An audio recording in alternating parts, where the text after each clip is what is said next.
まあ単刀直入に言いますね。調べたら堀越学園スウェットショップでした。堀越学園調べたらスウェットショップでしたアウト。今年みんな事件を起こしたみたい。裁判沙汰になったみたい。マジで裁判沙汰になった。元生徒がね、さ、元学生さんがさ、不当な扱いを受けたって裁判を起こしたみたい。マジで裁判を起こしてトラブルになった。ウィキペディアに載っててびっくりやん。トラブルになったみたいやん、堀越。トラブルになったみたい。マジで事件沙汰になった。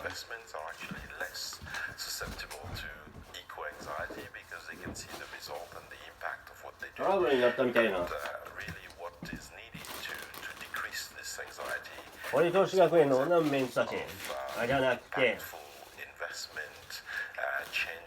まあ堀越学園の堀越の学園の理事長たち、あんたらトラブルのおかしなのしてるで。日大大学の日大事件のあれでようやく分かった。あれでようやく分かった。それとね、谷垣貞勝とね、谷垣貞勝とあと安倍晋三はなんで著作権法とか特許法とかね、あと今やなんていう法律かな、あったかな、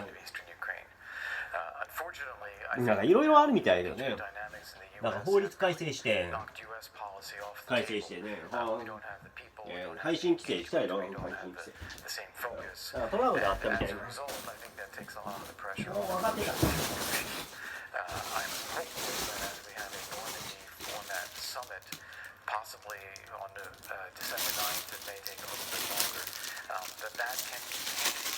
なんかトラブルになってたみたいな。びっくりした。武道事件同様にトラブルになってたみたい。マジでトラブルになってた。トラブルになった。渥美くん知ってましたよ。渥美くん知ってましたよ。仁くんと被害者だったんよ。やっぱりな、知ってたから。知ってた。藤井裕二さん知ってたね。やっぱりな、藤井裕二さんでも。はい、どういうことやねん。俺だったら別に対談しても。別に対談しても問題ないですよ。問題ないです。問題。俺だったら、いや私もね、実はパスポート事件の時ね、これは私、今年の11月の事件の時にね、藤村公園巡査部長が喋ったよ。パスポート事件ね。喋ったよ。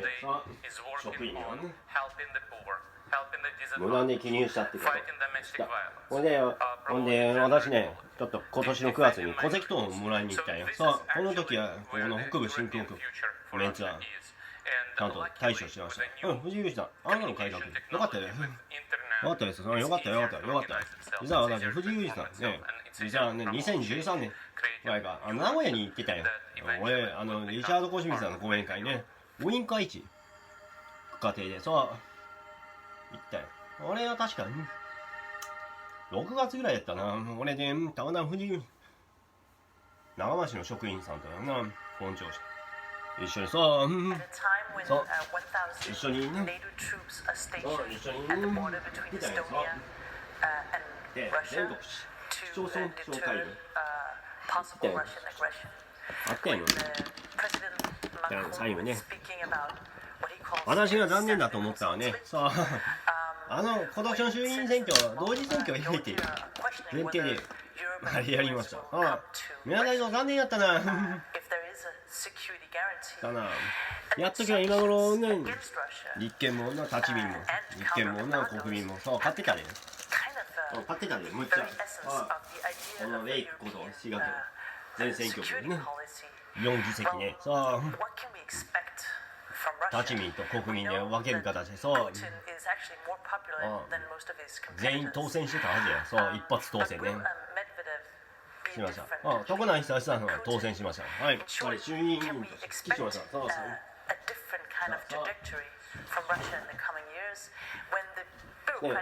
要は参議院選挙か、これ大宿美子さんしたいから、some might call modernization.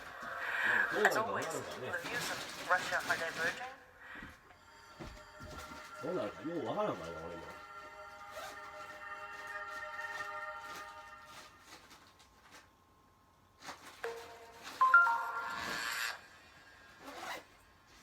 やっぱりな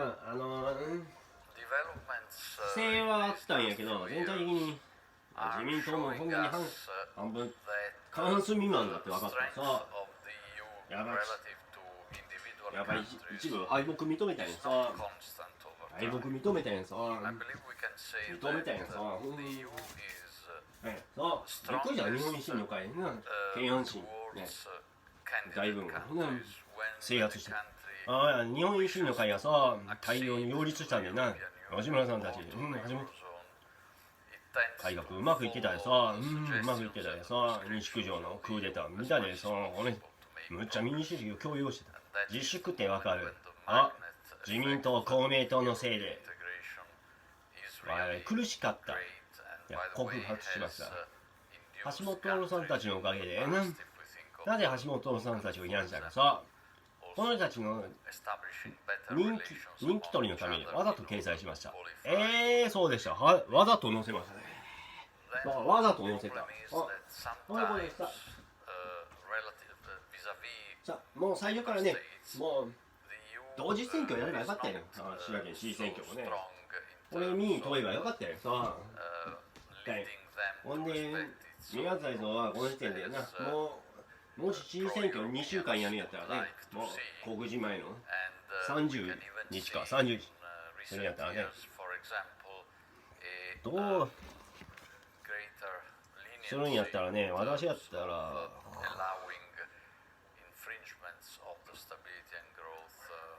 もし31日にやるんやったらね、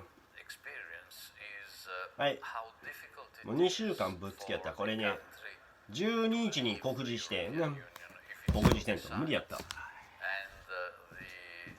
9月の末には辞任すべきやったよさ。衆議院選挙と同時にやるって言ったよ。私は滋賀県民の代表であること、立候補表明するって言うやろ。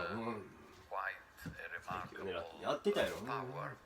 これをやればよかった。宮台の損したんや、逆に。藤井裕二さんもね、逆に言うとさ、市長選挙前倒しやればよかったやん。前倒しすればね、任期が追加されるの、イコカーみたいにね、このまま翌日、数日後に就任するんやから、するか、当選証書もらったらすぐね、就任するからね。その残りの任期分ね、怖いわ。じゃあ長期政権ね。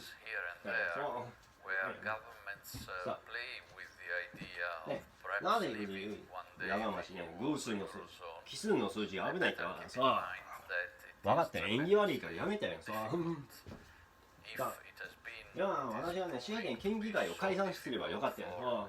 解散しとけば同時選挙すれば不正選挙ね、阻止できるって分かった。同時選挙やれば阻止できるって分かった。これやればよかったよ。損したよ。意外と自民党も苦戦してたって分かった。びっくりしました。自民党めっちゃ苦戦してたよう見たら苦戦してたって分かったね。全体的に自民党をね勝ったと大間違い。苦戦してた。谷垣3月のね、党名変更を含むね、大規模な改革以来ね、組織改革以来、今ね、改革優勢になったよね。先行になったと改革し始めたよ改革し始めて残念だけどね。When one thinks about the 2015 migration crisis, it is true that we have gone a long way as a European continent. And we've gone a long way because in 2015 we were hit with a massive crisis. Hundreds of thousands of migrants coming to Europe's shores. 今、宮崎改造が損した。宮崎改造、損したな。残念やったな。Is it enough to just look at the overall numbers? Or should one also focus on what's happening within each country? And I say that because there are certain EU countries, such as Greece, such as Italy, such as Spain, which have taken a far greater hit than others. And yes, yes, そう numbers are overall down, but problems do persist in countries like the ones 地 I 味にし just とけばよ mentioned. かったよ So the question one needs to ask is, has Europe done enough in order to alleviate the effects of the crisis まああれ throughout や損し the た entire EU28? あ Has 損 Europe しま done した enough in order to share burdens? And I say that バカや particularly 損したんや because when one looks at the figures regarding relocation なぜ俺今回行かなかっ across Europe, た then 破ったの one か would なぜ realize しなかったのか教えようか enough さ has been done in that direction. And もう so 俺元から one is 選 left 挙 with に the 介入 question, してたから what う kind ん of Europe do we 都 want? 議選で Do we want a Europe 分かってた where もう自 we 民 all 党はね share the benefits of Europe, or do we also want a Europe where the countries also share burdens? 全体的に負けてたはい自民党むちゃ苦戦してた小松優香さん小松優香日本の維新の会だいぶ勝ったぞ京阪神のだいぶ日本維新の会が制圧したほんで日本維新の会のね市が3区やったかな大津からね近江八幡のあたりとね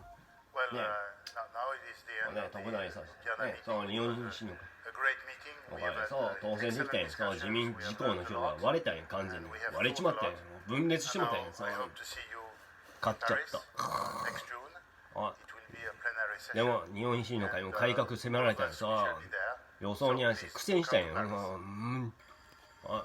要はみんな一斉にさ LR ことルーパーズウェイズに対してSo, Jane Harman, and the question is, what is the future of political parties? I can speak to the U.S. more than anywhere else. I was a member of our Congress for 9 terms and left because of partisan and dysfunctional. At the Wilson Center, we study this, and there are some remedies to the problems. But bottom line, in the U.S., our tradition is 2 parties only. In Europe, there are multi-party systems in most countries, and we're seeing the rise of populist parties. In the U.S., we have no populist party. We have a Republican Party that is now dominated by our president. We have a Democratic Party where most of the noise is coming from the far left. What we don't have is anything to represent the center, and that is the challenge for the U.S. going forward. That is something I work on, and that is something that the Wilson Center is hoping to improve, because if we are to convey at least a majority view in the United States, essential to making our foreign policy and domestic policy effective, we need to reach for the center so that we have both parties participating.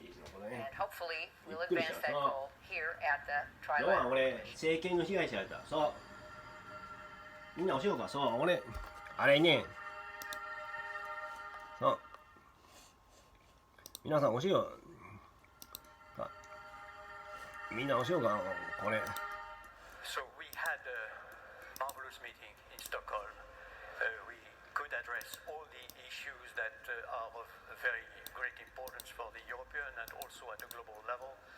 It was marvelously organized by the 要は俺は整形なんか整形とか手術なんたらこれは俺のことでした俺が被害者やったそう5回やってさあともう一つねシリアさエルマ・ファリーザことねアキラ・エリね言及しましたさめっちゃ言及してたよやっぱ揉めたからさ井上までと福江美里ね何しに来たかさアスカさんにそっくりやったよびっくりしたアスカさんにびっくりした俺もアスカ嫌い本人かなと思っただけど大きかないかなと思ったそっくりやったびっくりした大きかないかなと思ったら福縁でした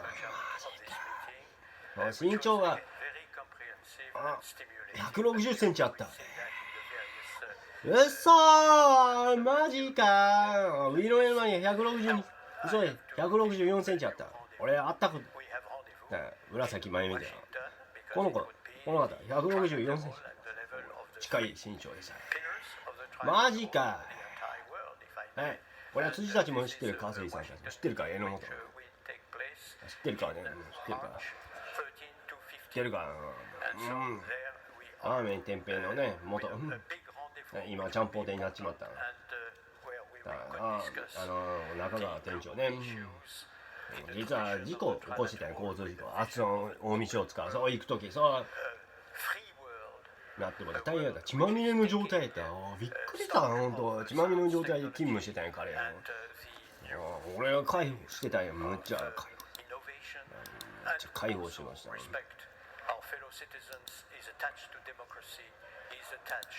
からこういうことでしたんもう。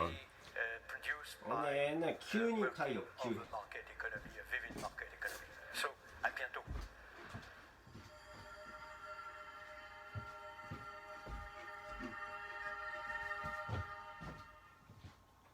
今何年クビになった？あ、俺をクビにする見返りにさ、補助金与えるって。とんでもないことやってた。多分皇軍水売りセーションも。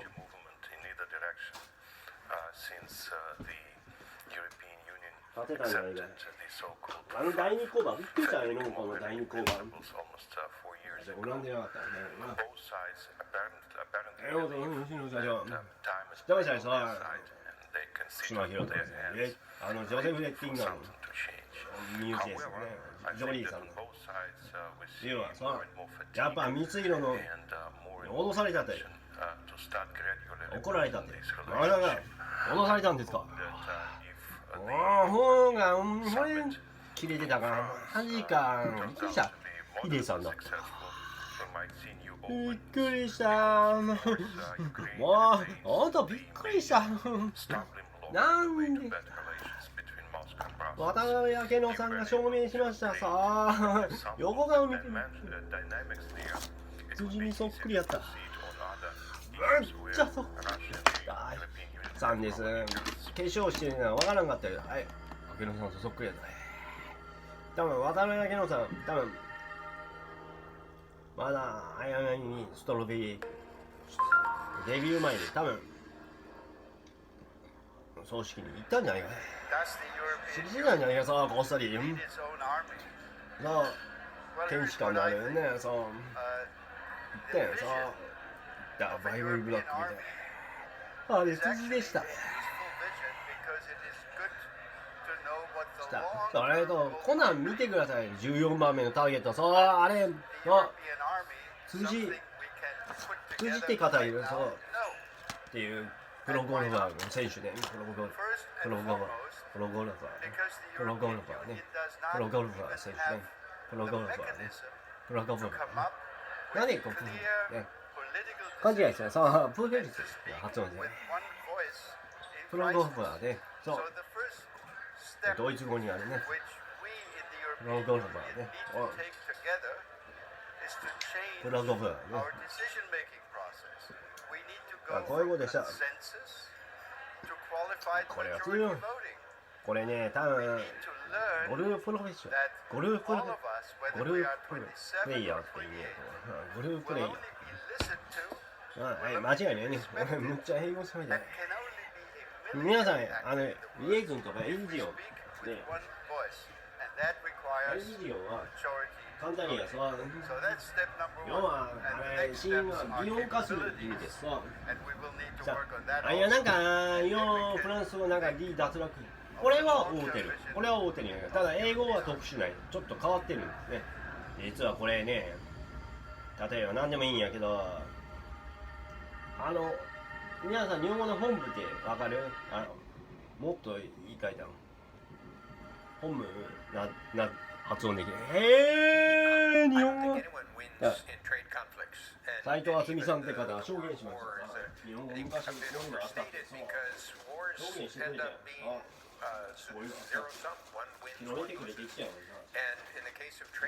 発音しました。民謡は一斉に発音発声練習、発声で調査しました。さあ、日本語改ざんされてるんですから。はい。山王大学のね、東京学芸大学の知ってましたよ。皆さん知ってますよ。知ってましたよ。Amazon.com で売ってるから、多分近いわ。びっくりした。I think that there are many reasons and frustrations with China. Some of them are justifiable about forced technology transfer, intellectual property rights, reciprocity. There's also concerns about Chinese security and other policies. But I think you can find allies within China on a number of trade issues, and you actually want to try to push both sides to a rules-based system. So I think that the path that we're on with China has led to more of confrontation.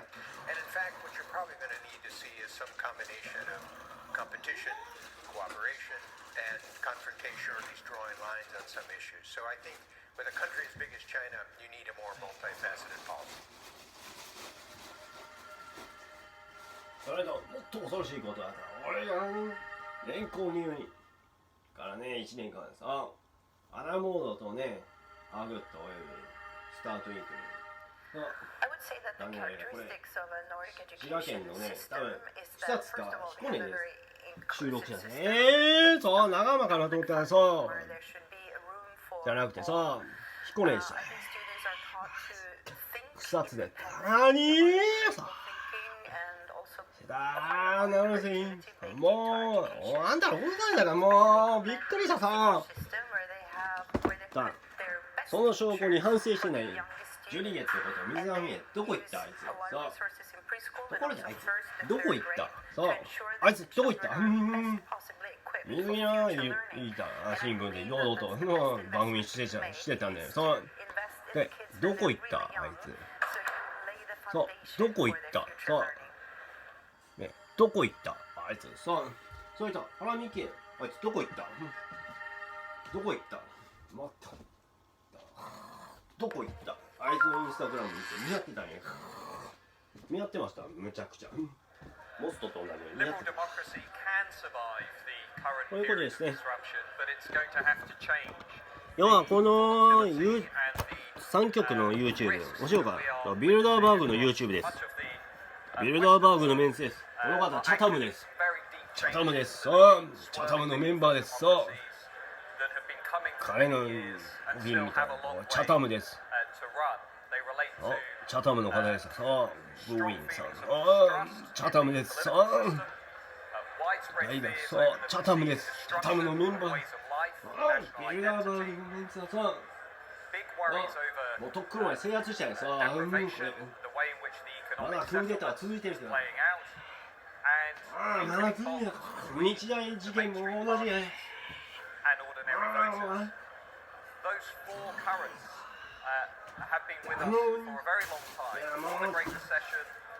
元理事長だし今まあそのうちの保釈これは多分勝利裁判ですよこれからねそういうことですからhas to change. It has to make its political systems more representative. It has to ensure that people feel that their nations and communities are secure and have strong and robust external borders. And it also 水着がいたのは確認したみんな見てるかみんな知ってるあれ見ました新聞で見ましたまあ日本国内にいるのは知った見ました見た見た堂々と出てたんだ堂々と出演できるはいもうこういうことでしたさあもしかしてあなたジャニーさんのお孫さん久保の孫かなと思ったら孫かなと思ったら久保青鬼の久保かなと思ったそうじゃないなジャニーさんでした坂本真綾さんが逆に言うとさ青鬼クラウドの久保君の孫じゃないかって坂本さんって方ね意外と坂本って名前ねさ四国においては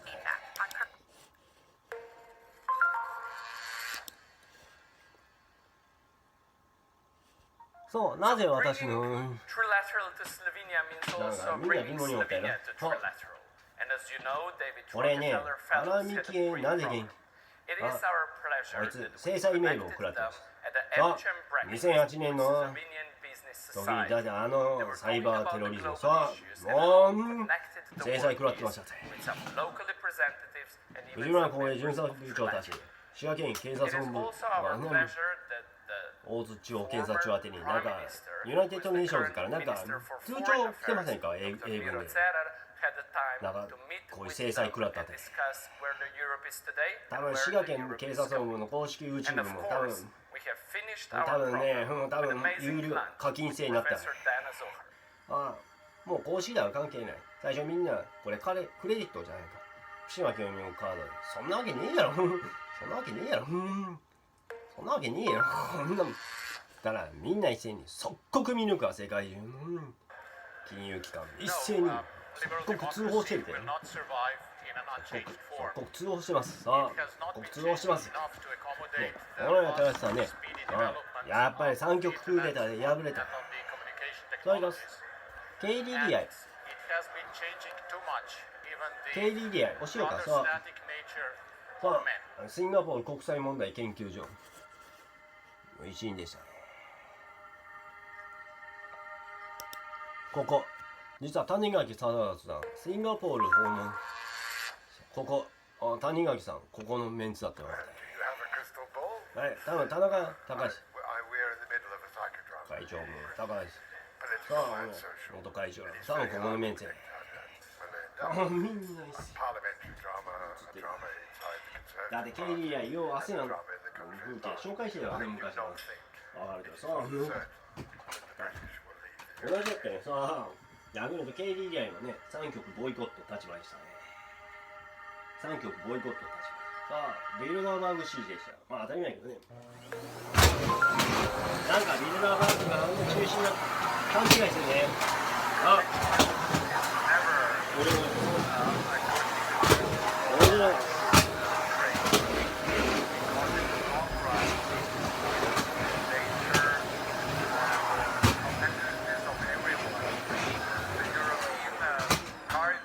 要はね、こういうことで谷垣さんね、さあ、麻生太郎とごめん、なぜ3局に言及したの。ビルダーバーグ支持やから立場やから言ったよ。亀井晋三のね、あのセリフあるね、実は彼本当にアメリカ行ってた。多分ヨーロッパでもしかしてヨーロッパで撮った。そう、これに信じるのはもうちょっと僕がいい。ちょっと不自然があるから逆に言うとさ、そういうことでした。ジョコウィド大統領もね、実はもうすぐ任期切れると思うけどさ、ビルダーバーグに出席してたんじゃないかぜ。ニコラ・マズローのね、あとミゲル・ディアス・カネルさんもクーバー元からね、ビルダーバーグのメンツやから。だってカストロ兄弟もってフィデル・カストロのね、ラウル・カストロも2人とも言ってたもんね。ニューヨークのね、ユナイテッド・ネーションズの、ね、総会にもね、周期演説のために訪問してデイビッド・ロックレラと会ってたよ。それと私の今はそうやけど、ジョゼ・レッティンがね、おしよかさ、ビルダーバーググループの共同議長でした、昔から。そうなのよ。チェアーマン、今から共同議長でした。名簿ね、嘘。初期の。要は、陰性的に言ったら、もう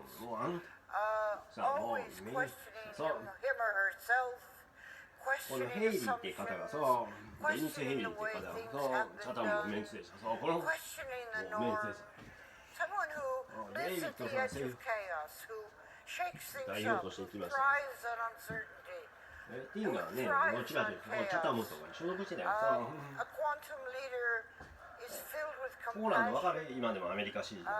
昔からこういうことで、関係ないからね。谷垣さんもこっそりここに行ってました。やべえ、ASEANとかよう言ってたのに。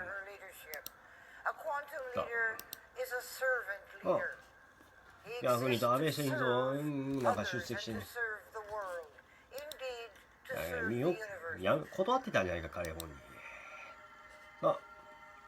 彼自身がそうビルダーバー彼自身がそうさあ3曲呼ばれて断ってたよWell, there's no simple answer to the issue of asymmetric attacks on democracies. The point being that you can disrupt elections in a democratic elections in a democratic country. It's rather difficult to do it in with an authoritarian regime. そして最も大物を受けた野田さんでした。 So what are you going to do? 野田さん I think こ we の need a broad JIA range of responses. わかる皆さんそう野田さんのおかげでそう独立できました。さあこの2012年の内閣総理大臣が NGO 認定を受けたのそう野田さんでした。野田義彦さんです。さあこの、ね、そうこの2011年の間になんか3局に出席これは知ってました。そう野田さんです。野田義彦でした。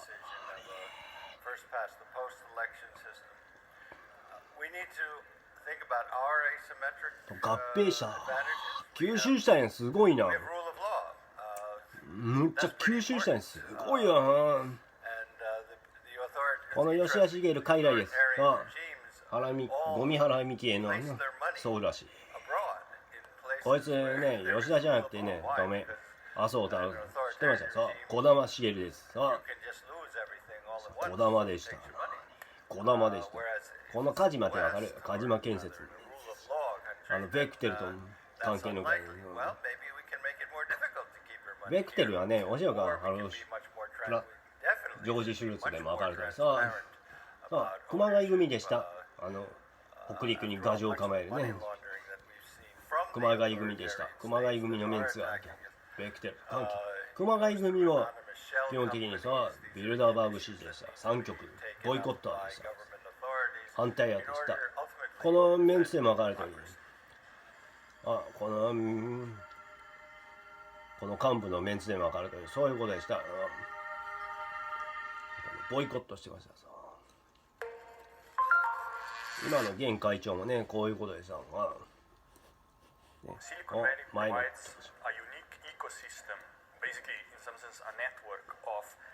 三菱もそういうことでした。さあ岩崎一家元住友三菱もねさあ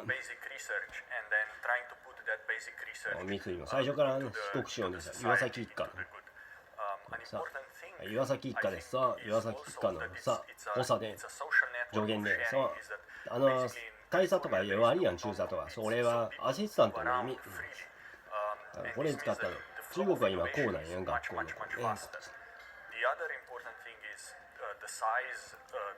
イオンもね実は残念ながらねセブン&アイも残念ながらねさあ3局ボイコットでした。3局ボイコット派でした。はい。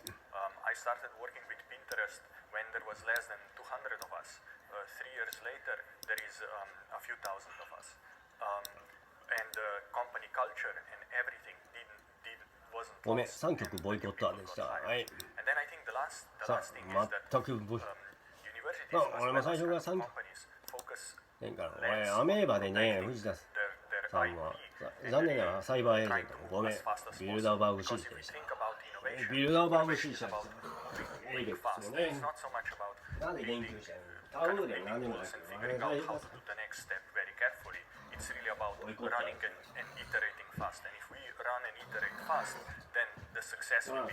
恩師教分裂してるんだ、スオーと松村に。エイベックス事件でブチ切れたやん。あと小室哲哉さんのね講座ね、実はダイヤモンド44になってた。なってた。あれで彼の預貯金口座全部なくなってた。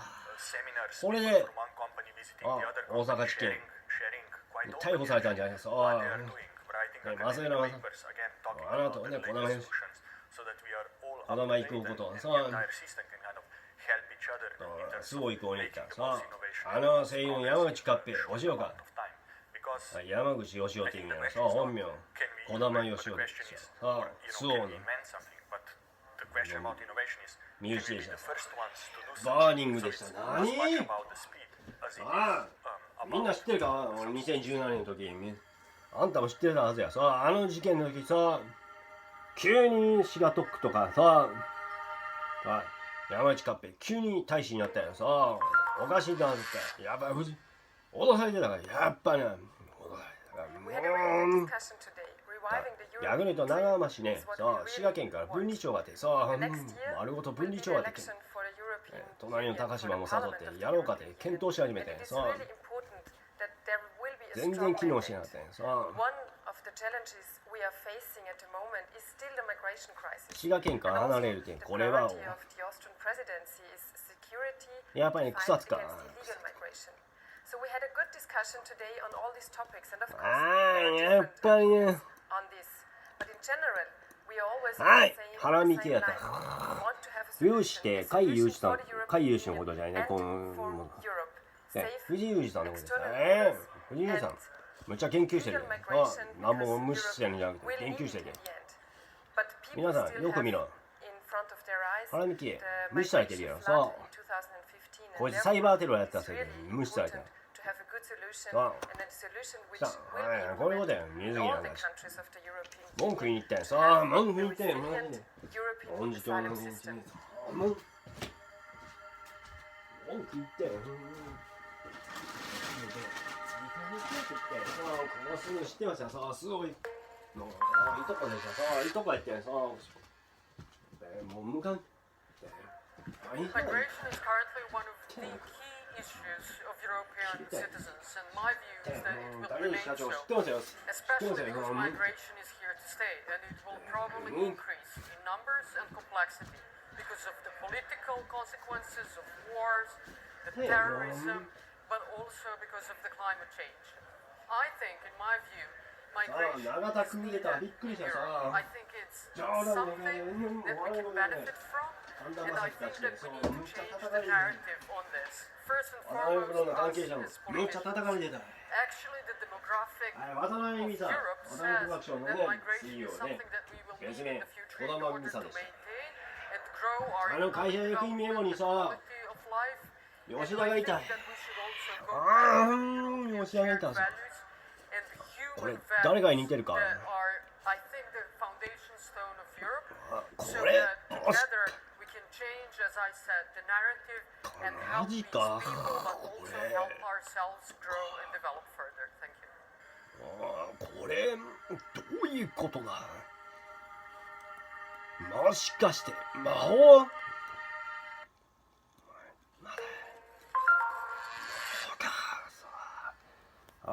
ジョー・バイデン。そう、やっぱサイバー空間、そう。あれ、はい。アメリカ大使館知ってましたよ。FBI の捜査官来てたんです。知ってました。さあ、知ってた。警視庁の捜査二課に来てた。来てたよ。さあ、俺の画像を改ざんしてたよ。さあ、Google と Google の親じゃん、アラバゲットへ。この件でアメリカ機関に呼ばれてた。一人で去年呼ばれてました。ボロッカス。英語版のね、スプートニックで説明してます。さあ、呼ばれてました。ボロッカスにね。ボロッカス呼ばれてた。叩かれたよ。マーク・ザッカーバーグのしょ。話も最初、改ざんかなと思ったよ。さあ、彼は、さあ、ジョリーさんのミュージシャン、さあ、家族で。ああ、びっくりした、本当に。びっくりした、本当に。アンジェリーナ・ジョリーでした。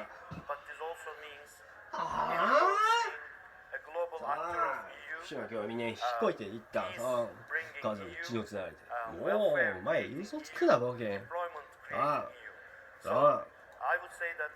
まあ、藤原光栄巡査部長たち知ってると思いますよ。さあ、2008年のね、高槻事件。さあ、あれ、嘘の証言したんじゃないかい。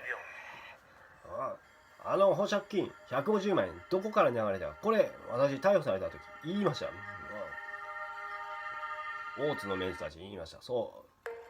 警察本部の捜査二課が、本部が動いた。起きました。さあ、 You will have to define what you mean さあ、この by Europe and the European Union having its こと own でした。 army. まあ、後ほどね。 I do で not think Europe needs its own army for what I would qualify as the classical Article 5 NATO scenario. この方のね In other words, 聞い the てくれ。 conflict with Russia. 港会談に期待しないんです。ああ、なんか、 Definitely, まあ、the ダ European ボス Union もダメ should って。 definitely さあ、 develop the possibility to こ project の前な、本当にもう、 States of America. 本当にも I can う、 imagine a scenario 大 in 西俊 Northern さんたち、むちゃ Africa くちゃ、 where you have a combination いい of 加減にしろ、 terrorism, ほんまに。 climate change, 大西俊さん、 migration. 本物 It's の an 鬼塚英 ungoverned 吉になっ part て of ね。 Africa, largely, あ where Boko Haram meets あ、 Al 弱っち Qaeda, が where Al Qaeda が meets 彼、 Daesh. ガジュ In other words, そう、会談に期待してるんです。ああ、これ、どういうことで会談に。 did and are doing in Mali, that you would need to intervene Mali, militarily, and then the はい European Union would 井 be 上 on の its こと own. でした。 Second scenario, 井上のことで。 virtual but not impossible, when in the Balkans the demons of the past would raise again. And we should not repeat a situation like we had in the 90s of the previous century, where finally Bill Clinton and the United So States of it's America had to come in 中野真由さんから知ってますよ。松田作品 P に対して知ってま I すよ。 could think あ about the need for border protection, external border 俺の protection. 情報持ってたの知ってるじゃないですか。俺、アーツビジョンホールディングスの子会社だからね、日本ナレーション、イン研究所、資料請求しました。さあ、 In other words, 残ってます、向こうも。そう、 if that is meant あ、 by 西成 President 結構好きだった Macron ん and だな。 Chancellor Merkel with the European ロン army, ドンと林 I can follow こん them. な証明にさせた What って we 有 should 名な not 方やか forget, らな。 by the 今やったら way, 三河たち、これしたらアウトらしい。今はこれやったらダメだし、 that's why I 捕まる like で the 今。 European army not 大所会とみな much, さい。捕まるで。 is that there will always be national parliaments who will decide 本当 if those いいじゃん今やったらね soldiers 収 will 賄 be 罪で sent 捕まる into らしい。 harm's way. So, 捕まるら they しいね、 will 本 not, 当に。 I hope, もう talk 捕ま about るら the しいね、マジで。 European command and the European びっくりした Parliament さ。 which decides this goes 今は to ダ the メらしい heart ね。 of the sovereignty of nations, and those nations will want to decide themselves. I see the way out. 演出だったらいいね、ジェスチャーって言ってね。そう、これでいいんやけど、そう。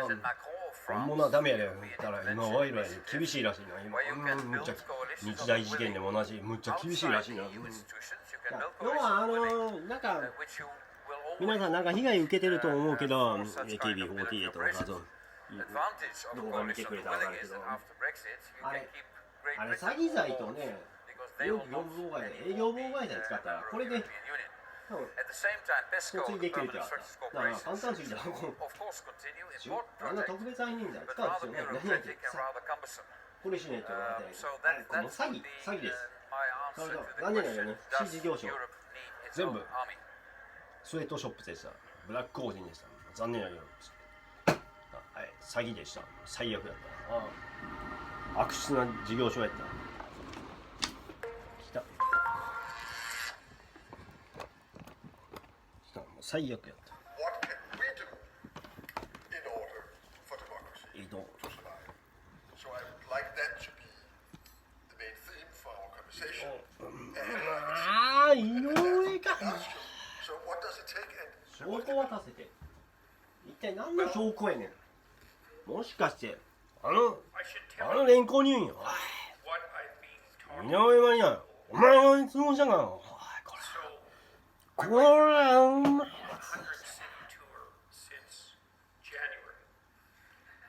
多分この件で大宮島になった井上真理なと福山さん出頭命で食らいました。多分食らったと思う。さあ今大阪高裁じゃなくて三宅坂に行ってるんじゃないか。三宅坂に行ってる今そういうことです。今回はアンジェリーナ・ジョーです。LA の軍裁判所からさ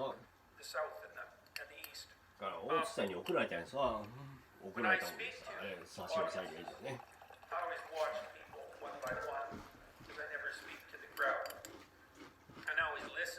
もうこういうことですか。Because what I'm trying to manage when I'm speaking is to put everybody in the same place so that there's dead silence. Because if there's dead silence, that means that everybody's concentrating on the same thing and that everybody has come to a collective agreement that that thing is of substantive importance. And the most reliable means of silencing an audience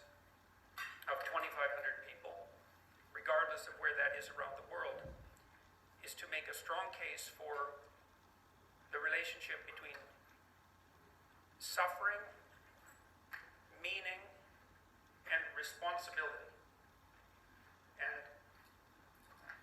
the case for suffering, I think, is quite obvious, because one of the things that I point out to my listeners is that life has a tragic element, and we all are perfectly aware of that, and that we're subject to that as fragile and finite creatures, and that tragic element is amplified by the human proclivity for malevolence at a psychological level and at a social level.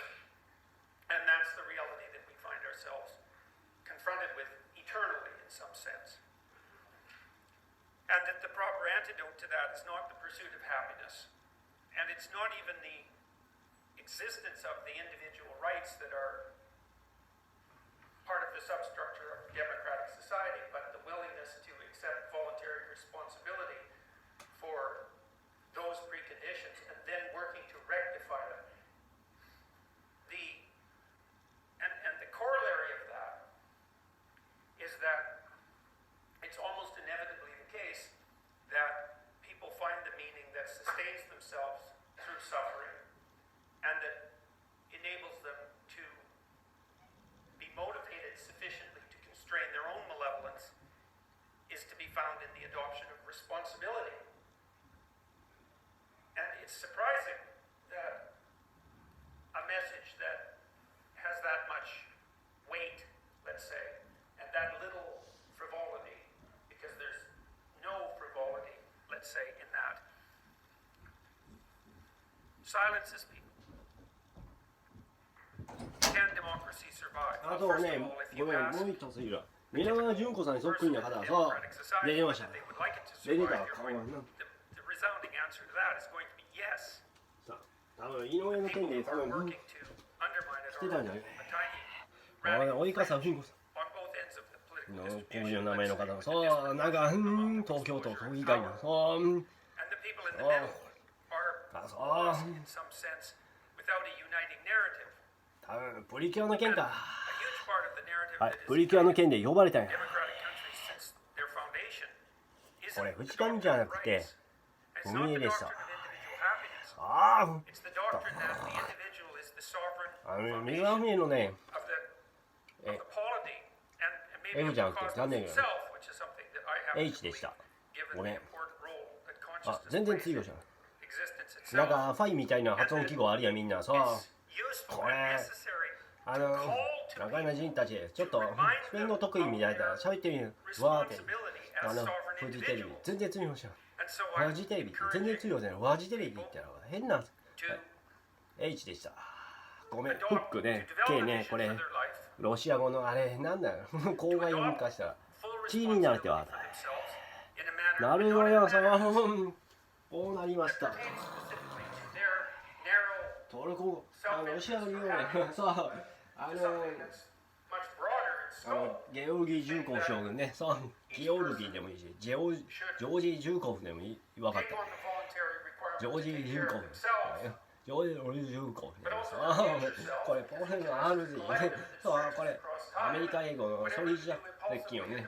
ソリジャ郊外水 You sacrifice yourself 接近音 in で the し future.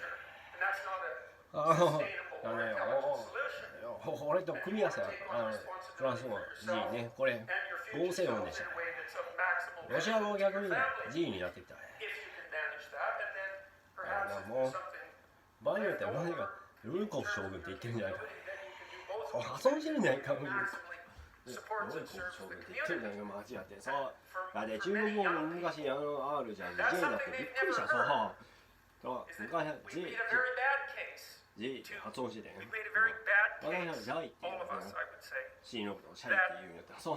Each of these シャイって people, 発音してるんだよな。まあ each、person でも has 私ね that、sovereign G の発音無理。 responsibility. ズーの発音無理やって。 If 普通 they はできるんやけど、G の that 発音無理 actually やった。そう。 constitutes something of 多分 singular ゼネラル importance. とかで、もしかして And that's an old ベトナム religious 語を参考に idea したベ in トナ some ム語と、 sense, that each person ま has あ、a あ a G soul, のね、まあちょ let's っと、 say, 図になった発音ね。そうなん is ね。 somehow a center of reality itself, ベトナム語しかない and。that that needs to マ be レーシアもね、 manifested in life インドネシア itself. も残念ながら And ね that if it isn't G の発音して manifested, then something まあもし of 来ても tremendous C に value なりま is す。not C の brought 発音を forward. してます。そう絶 And なる worse, ね and this is 私 the ね、 end of the case, let's say, ジョゼ and フ・ worse, ティンガーね、ヨゼフじゃん。 to あ the れ、ヨ degree ゼフ・レ that ティ that's ンガー not って言いま brought すね。 forward, then something hellish ジョゼ moves フ・レ in ティ to ンガ take ー its place. ジョゼフ・レティン And ガー people こ understand れ this し sort て of thing a よ lot ね more こ clearly れ than you might イ think ントン if 会 you explain it to them 課の補助記号あるやん as あれ if つけ they た would ら understand. おいおいおいおいおいおいおい And then it G gives them a series G of なんや purposeness that さあこれ straightens out their な life. んでこれ And 実はねツ so ワー my ドってあ sense るやん is ツワード the way ツ that ワー you ドツワードツワード revivify democracy いやそういうことで is した by ちなみ remembering に its ね fundamental アラビア語で existence 2が来たらね T と the ね individuals ター at と the ね cornerstone 2 of the state 合わせたらね2 and in everything you can possibly do to fortify the ツワーディー individual. ねこれにしました2はねこれにしたらねツワーム The individual is the Well, I eyes think of we'll the also- state. Is the ね or the, ね the 英語はなん living で2 individual ね is the 俺 eyes は of the 得 dead state, なああいう and the living キャ individual ッツとかね revivifies the state. キャッツと To か the ね degree that we キャ forget ッツ our はこういう時 concentration にしか on the sovereignty of the individual, right? The divine sovereignty of the individual, ね for that もうほと matter. んど地位になっ Then て we ましたもう undermine な the ってたよ foundation そ on う which democracy そういう is ことで based. した And then people look for alternatives. They search for meaning elsewhere in extremist movements of one form or another, or they collapse into a kind of nihilism that's completely counterproductive. And so, well, so that's been my experience.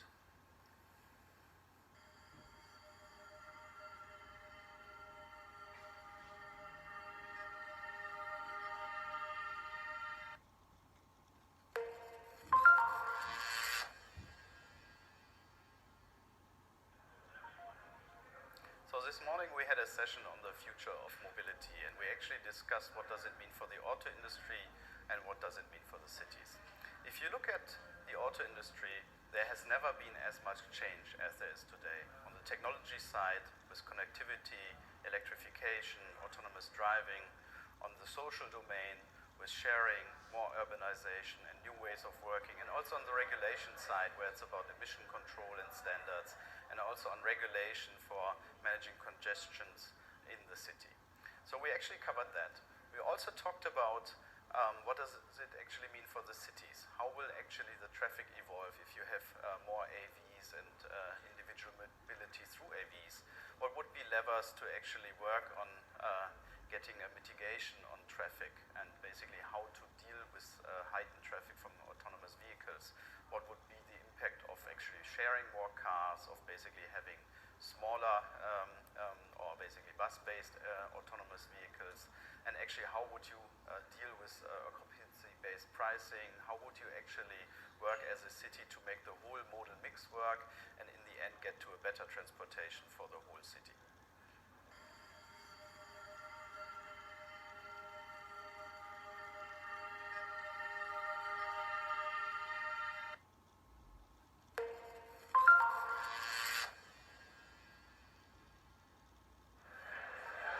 We had a conversation yesterday in the dinner with Nigel Higgins on, I would say, the crisis, the causes of the great financial crisis, and whether or not we are in a situation where we could expect new major difficulty, taking into account what we have done since the crisis that erupted in 2007-2008.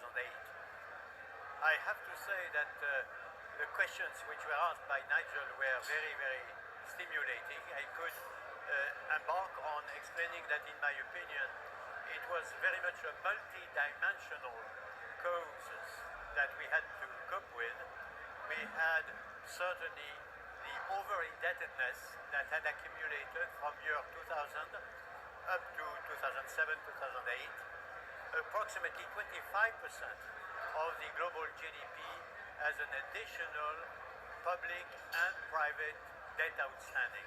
That was a major cause. Another cause was the new emerging properties of the new global finance system with the impact of technology, new IT technologies and globalization.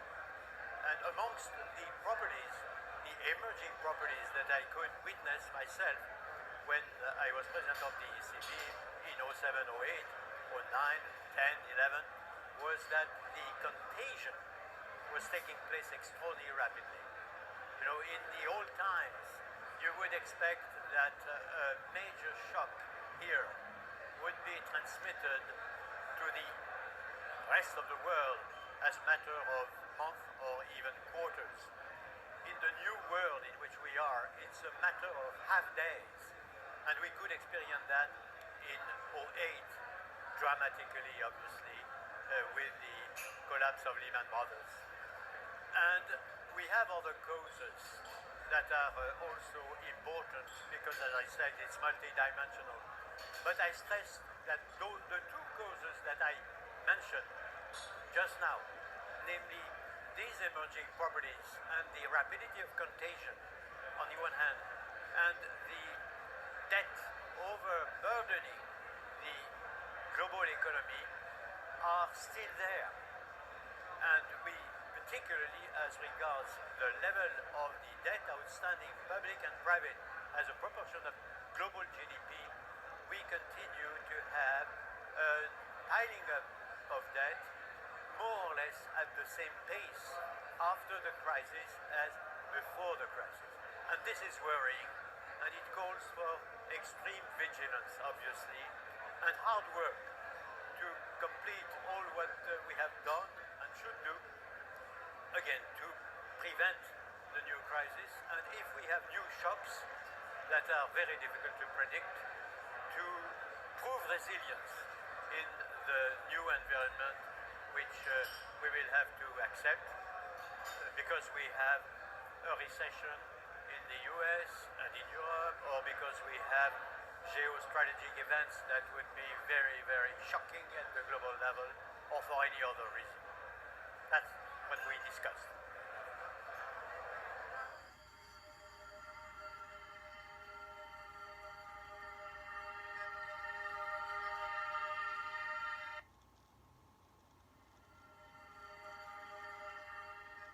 Strategic mission for Europe has to care on the globalized world.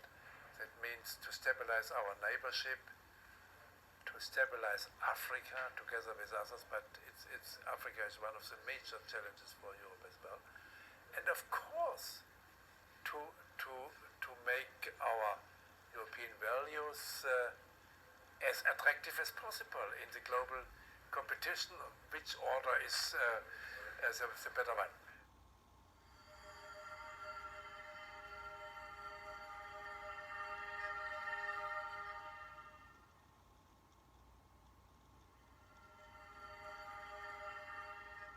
Some people wonder why best practices in government haven't spread faster amongst the democracies. When you see, for example, that New Zealand has solved the problem of public finance, why doesn't everybody copy it? Why doesn't everybody copy the way that the South Koreans teach their kids mathematics? Why doesn't everybody copy the way the Swiss decentralize their politics? And I think part of the answer is that we don't really spend nearly enough time looking at what is best practice. I live in the United States, though I grew up in the United Kingdom.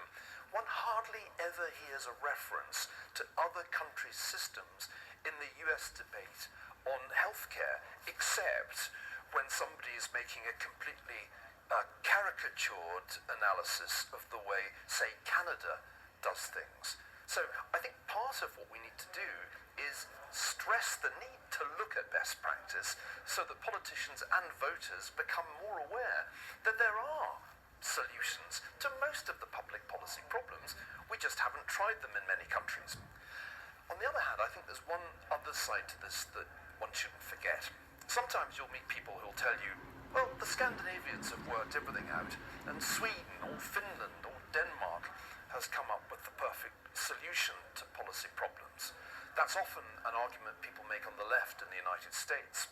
But I don't think the solutions that the Swedes came up with in recent decades necessarily would work in a country as large and as diverse as the United States. So let's look at best practice, let's understand which systems deliver the best results, but let's not pretend that one size is going to fit all.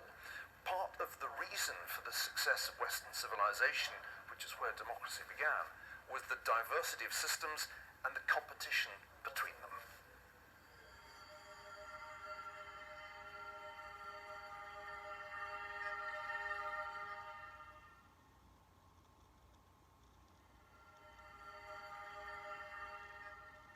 I recently read that information is now the world's most consequential and contested geopolitical resource.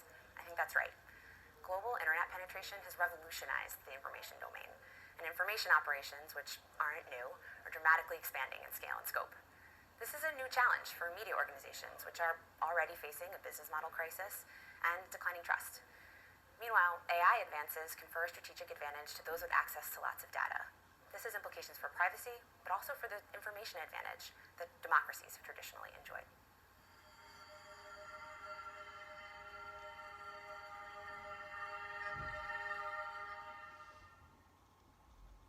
One of the great challenges in this world is knowing enough about a subject to think you're right, but not enough about the subject to know you're wrong. There's like a gazillion hours of me on the internet. In almost every case, I'm talking about the universe, black holes, the Big Bang, time travel, God. But what I'm going to do in this masterclass is teach you how to think. The goal here is to train your mind how to see the world differently, how to question what others say. I've come to realize that there are three categories of truth: personal truth, political truths, and the objective truths that shape our understanding of the universe. The interesting thing about an objective truth is that it's true no matter what. Imagine that. By the time we're done, you will be equipped with some of the methods and tools so you can turn data into information, information into knowledge, knowledge into wisdom. We all have susceptibility to bias. Search engines on the internet are the epitome of confirmation bias. And you're going to use that as evidence that you are correct? No. The good thing about science is that it's true whether or not you believe in it. What does it mean to be skeptical? What does it mean to be convinced by data? A proper skeptic questions what they're unsure of, but recognizes when valid evidence is presented to change their mind. I will equip you to not only find objective truths, but then communicate to others how to get there. It's not good enough to be right. You also have to be effective. The less connected you are to what is objectively true, the less likely you will be able to make decisions that will benefit your life, the life of your family, and even civilization itself. I'm Neil deGrasse Tyson, and this is my masterclass.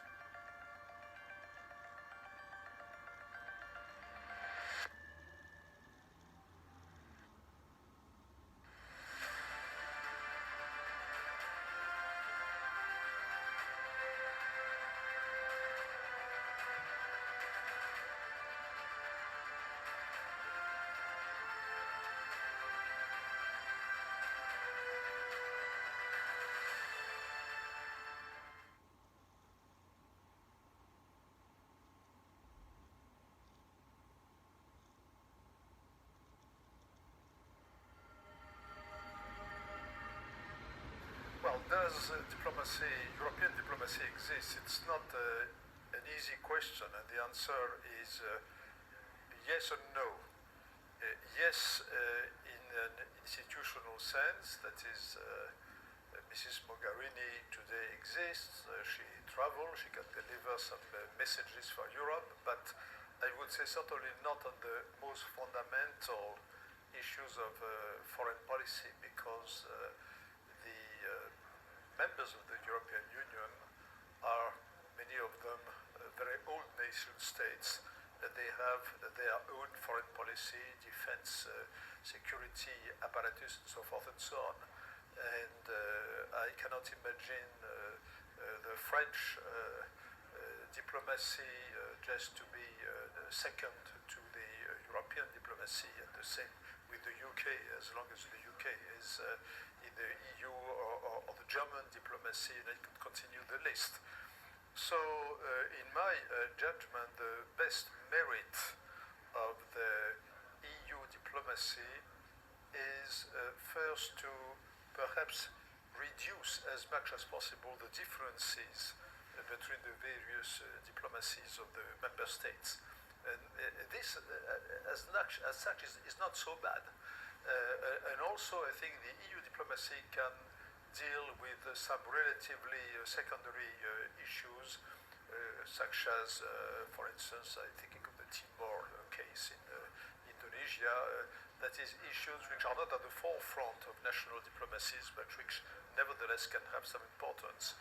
So, to conclude, I would say that the real European diplomacy will exist only the day when the Europeans have a clear understanding of what they want to achieve, what is the identity of the European Union still to be built, because diplomacy, like defense, has to do with the protecting the identity of a political unit. And I think we have not yet reached the stage when we are able to answer this question: what is our identity, and what is it exactly that we want to protect?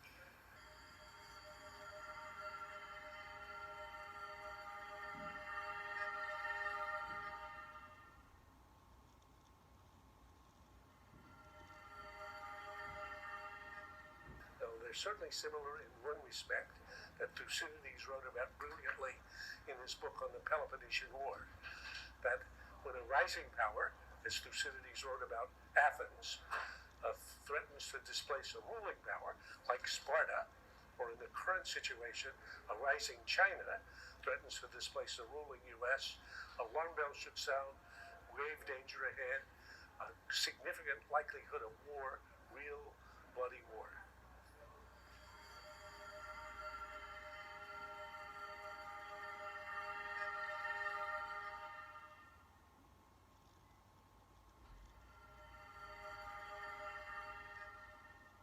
China's rise will change the international configuration from the unipolar to bipolar, and also possibly make the world order and different from before.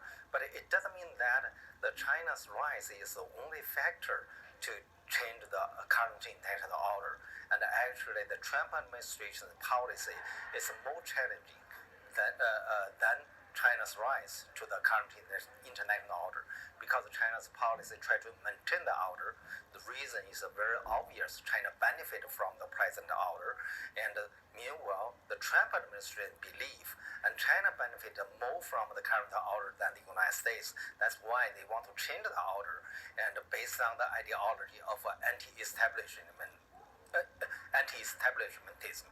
So from my understanding, if we're talking about what the ideology and challenging the current international order or the liberalist order, is the anti-establishmentism in US and the populism in the Europe.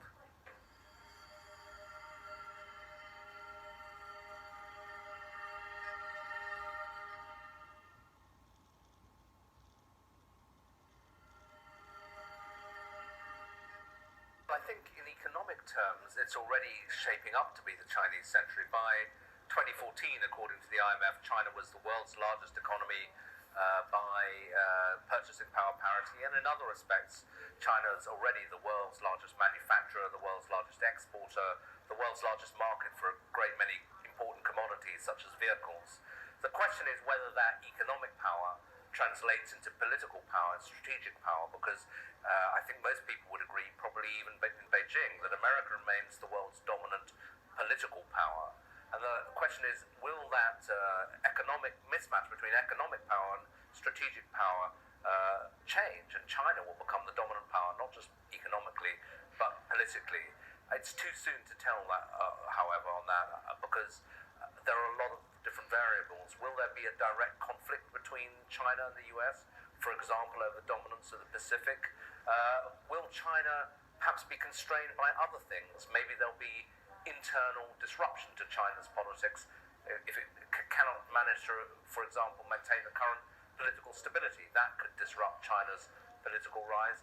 And finally, there's the question of the rest of the world, because between them, China and the US are not the whole world economy. Other major powers will have a say in this. And at the moment, it looks like most of the other major powers of the world, Japan, the European Union, are closer to the United States than to China. So there's a question whether China, even as the world's largest economy, can become the dominant political power without allies.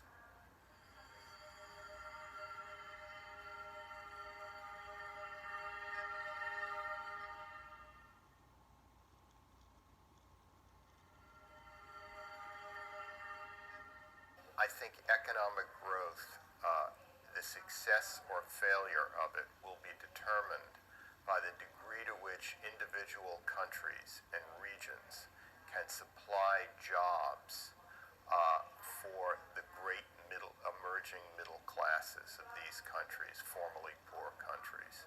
I think what we're likely to see in the 21st century is many people who are either liberated from hard labor or for whom there is too little hard labor to provide jobs. And what will these people do? How will they be employed? And I think that will be a major factor contributing forward. Also, even though the world population is declining, we're still in an era of massive male youth bulges in about 20 or 30 countries. And there's going to be a lot of pressure to provide jobs for people, whether it's in China, in Yemen, it's in Ethiopia, or wherever.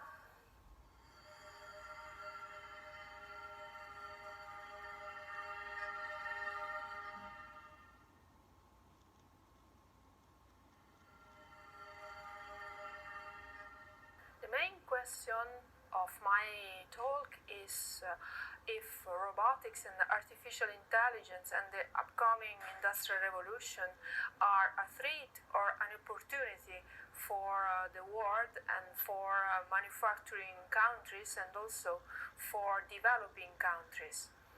And the answer is still unknown, but what is sure now is that we have to invest in the main assets that are characterizing the industrial revolution, the digital transformation, competences, infrastructures, data centers, and all the tools that are fundamental and are considered enabling technologies for the future digital transformation.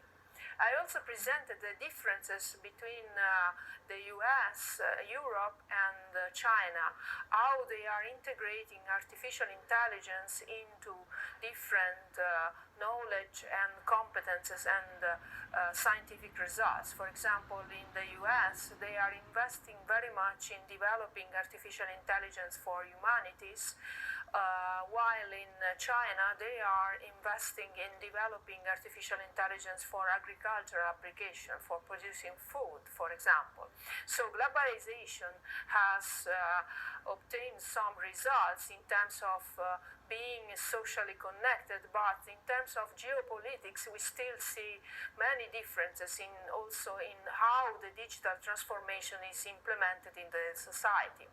Then I spoke about robotics and how the journey of robotics is coming into us, because robotics was developed for manufacturing countries, for industrial production, and robots are in manufacturing plants. But in recent years what we have seen is the development of service robotics, which is intended to support services and the offer of services in terms of medical robotics, social robotics, educational robotics. And now what is happening is that robotics is coming into our houses by producing some consumer products and also producing changes in the society in terms of supporting autonomous drive or different products that are revolutionizing business and revolutionizing our life.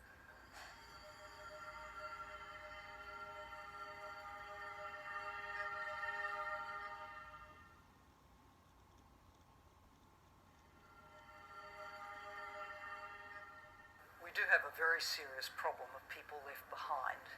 The global agenda talks about eradicating poverty, eradicating hunger, having every child in primary and secondary education. We're off track to achieve these things. And that means not just a few people left behind, it means literally hundreds of millions of people missing out. Take education, more than 250 million children, adolescents and youth not in school as we speak. How can those children and youth of the future really contribute to a knowledge economy if denied the most basic access to education? So it is time for the international community to get a grip on the reality of what is happening. If we want a world that is well fed, where people don't live in extreme poverty, where education is a right, not a privilege, we have a lot to do. International development assistance is important, critical for the lowest income countries. For other countries to be prioritising their budget so that their growth is inclusive and sustainable is critical. There are solutions. What's needed is the political will to activate and implement those solutions.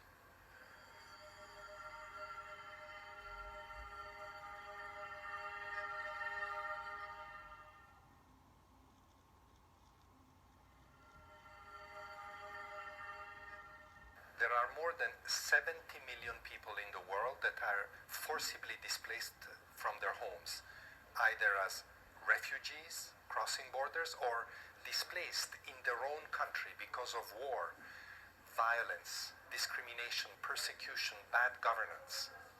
Why is that? The world has become a difficult place where to make peace. We have become unable to make peace and to build peace. So that's the first thing that we need to look at if we want to reduce this global refugee crisis. Meanwhile, what is very important to remember is that 85% of those 70 million people are not in the rich world. They are in poor countries or middle-income countries. So the effort, and the new effort, not just humanitarian, but medium, long-term effort, founded on sound development, both for refugees and for host communities, has to focus on those countries. We have now a global compact on refugees. We will have the first ever global refugee forum in December this year in Geneva. These are opportunity to rally broader coalitions of actors, not just states and the United Nations, but also the private sector, the business community, civil society, academia, to forge new ways to respond to the global refugee crisis and to finally address strategically its root causes.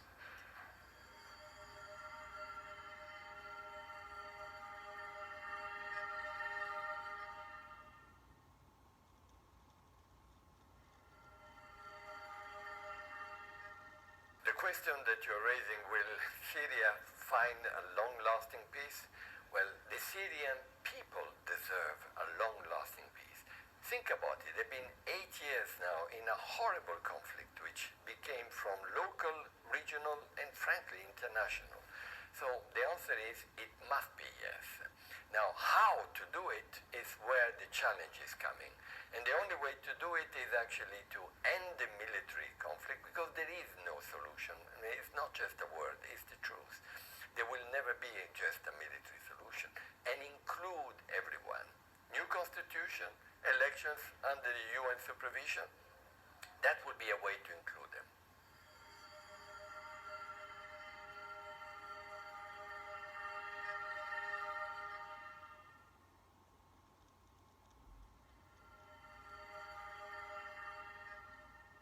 Well, I'm delighted to be able tonight to address the members of the trilaterals and their guests, and I think my focus will be tonight on three things. One is, multilateralism has been the bread and butter of many of us, certainly at the IMF, and we believe that it has been critical in order to address many of the potential disorders of the world. Multilateralism is under threat at the moment, and I think that we have to make every effort to rejuvenate it, adapt it, and make sure that it continues to help govern particularly the economic developments around the world. That's message number one. My second message will have to do with a much more longer term consequences of short-term policies and mechanisms, and that is really the consequences of climate change. I believe that many of the issues that we're debating at the moment will mean absolutely nothing in 20 years' time if we have not acted now in order to make sure that the planet remains something that is hospitable for our children and grandchildren. And my third message, which will not surprise any of those who know me or my friends, will have to do with inequality, and in particular the inequality that women have to suffer and have had to suffer for a long time. And while inequality as such is a major disruption, I believe that by addressing women's situation and the inequality that they face, it will help quite a way in reducing inequalities. So we'll try to do that tonight.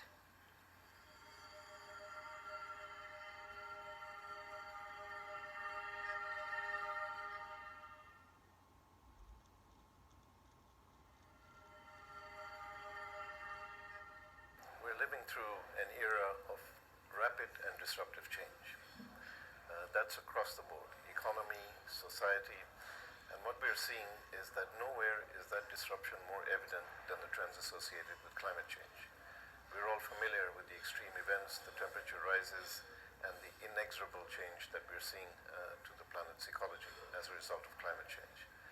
But a major part of that discussion is how does energy transition and decarbonization of our energy system, which accounts for about 2/3 of carbon emissions, how will that impact climate change, and can we enter an energy transition era rapidly enough to mitigate carbon that will take us to a safe future? This is already happening. Renewable energy today is cost competitive on the grid. In a few years, renewable energy has reached 33% of capacity of global power generation. It's the fastest growing segment, and costs are decreasing rapidly. So what we're going to see is a rapid movement towards energy transition that's also going to be disruptive for the business models of today. It's going to imply new geostrategic relationships among countries as countries move away from resource-dependent fossil fuel-based systems into clean energy systems, and the resource is going to become technology, and technology innovation is going to decide the winners and losers in this race.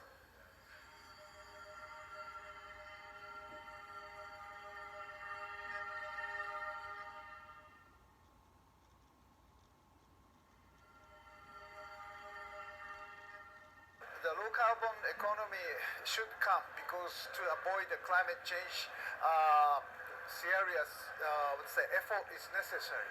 Many of the governments are trying the new technologies, new regulations, new rules to move to that direction. But the IEA, International Energy Agency, assessed the current effort is not enough. We need much more efforts to introduce new technologies about renewables or carbon-related technologies, efficiency in a difficult sector, in the industry, and new regulations. So we need really double or triple our efforts to make it happen. One of the areas which IEA focused on is hydrogen. Hydrogen can be used to store the electricity generated by wind or solar, which is very volatile, and the storage is the key element. So battery may not necessarily be enough, so hydrogen can be used. And also hydrogen can be used for steel, cement, some of the industries where the decarbonization is very difficult. So that's another area. The third one will be the hydrogen could be the new transformation for the sectors of the oil or gas producing country. If they can remove carbon dioxide from oil or gas or coal, then these hydrocarbon change into the very friendly, climate-friendly resources. So this may prevent the hydrocarbon as a stranded asset. So maybe the hydrogen is one of the key area. We need lots of infrastructure building, technologies are necessary, but hydrogen may give us a good chance to achieve the sustainable future.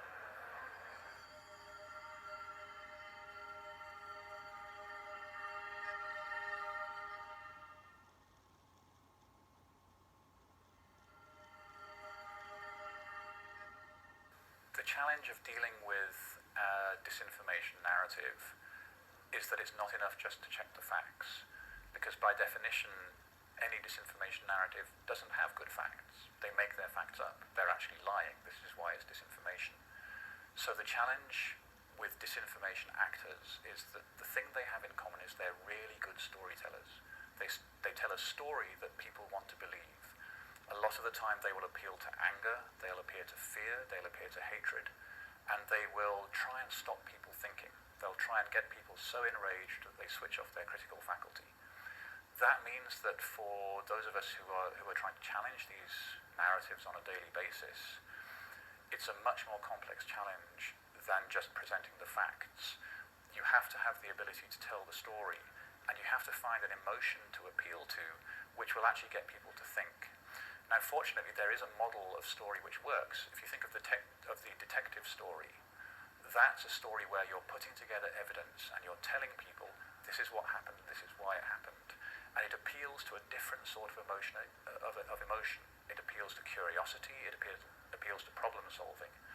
And so a lot of the challenge of dealing with disinformation is presenting the story of how the disinformation was created, how was the trick done, and you can lead people on the story and you can show them, this person is telling you that here is a video of somebody attacking a voter at a polling station yesterday, but actually look, this video showed up on CNN 4 years ago in a different context. You can share that voyage of discovery with the person you're talking with, and then they will realize how the trick was done, but it will also sensitize them that the next time around, they'll be looking for that same trick. If you teach people very simple skills like searching for a photo online or searching for a video online, you can actually make them proof against that kind of reused content and repackaged content, not just today, but every time this kind of thing comes up. And so really dealing with disinformation, you have to have the facts, but you have to teach the skills as well. You have to give people the ability to solve the problems for themselves, because then you'll be appealing to their curiosity, you'll be appealing to their problem-solving senses, and you'll be appealing to their sense of pride in actually exposing the story in the first place. And those are the kind of emotions which will then counter the anger and the fear and the hatred that disinformation actors try to target.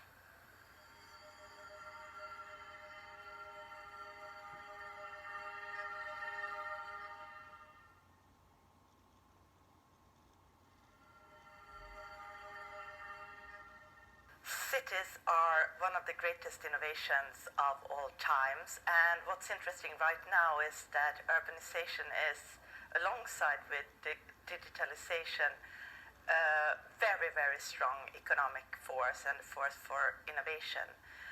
As more and more people move into cities and metro areas, and urban areas were important during the industrial era, but they are increasingly important in a knowledge-based economy. And what's interesting, especially for a person like me who comes from a small city like Stockholm, is that there seems to be room for cities outside the megacities as well. There are some really interesting drivers of innovation that are smaller or mid-sized cities, amongst which Stockholm is actually one, but there are a number of examples. And what is important if a city wants to become an outlier or a hub for innovation is collaboration. If you look at urban innovation especially, you need to have a strong public-private partnership. The mayor needs to gather people from private sector, from academia and other stakeholders around the table and work together to solve problems. And I think we see that to a quite large extent right now, and I hope we'll see more of it going forward.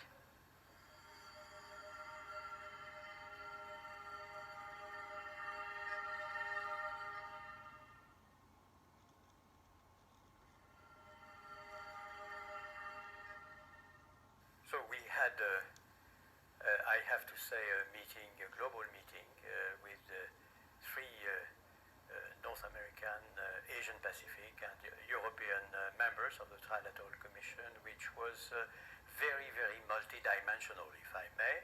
Multidimensional in the great tradition of the Trilateral Commission by the, I would say, experiences of the members, by the sensitivities of the members, by the fact that it was, of course, a non-partisan, multi-sensitivities meeting, also because the issues that we addressed were very, very multidimensional in all respect.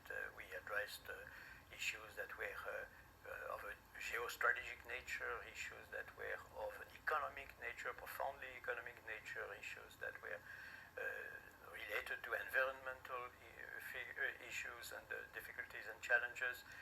And we addressed also these particular challenges for our societies that populism, so-called populism, represent, which is also a largely multidimensional issue. So I think it was really trilateral at its best, and also it was the occasion to confirm some dimensions and orientations of the trilateral and to make new experience, to reinforce in a number of domains our, I would say, franchise as the Trilateral Commission. First, let me mention that the trilateral is called trilateral because there is not only the new hemisphere, the US, Mexico, Canada, but also Europe and also Asia. And of course, the role of Asia at a global level is more and more important. As regards new dimension for the Trilateral Commission, not only we confirmed our own values, democratic values, rule of law, human rights, and all what goes with a democratic society, but we also reinforce and confirmed our values as regards multilateralism, international cooperation, in the best sense of the term. We also said that we would like to be more transparent than we were before at the level of the trilateral as a whole, with new initiatives that we took, in particular the idea of having the display of video to sum up some of the issues that we would have addressed, and also with the idea of making known at the level of the Trilateral Commission all publications, articles, interventions, books that would be displayed or published by the members of the Trilateral Commission. All this, of course, as part of transparency and also as part of being more influential if it is possible. We also have given a mandate to the three chairs to see in which direction we could be more proactive in terms of communication, display of our ideas through various forms. So this is something which we considered very important and is one of the major conclusions of the Trilateral Commission, which took place in Paris.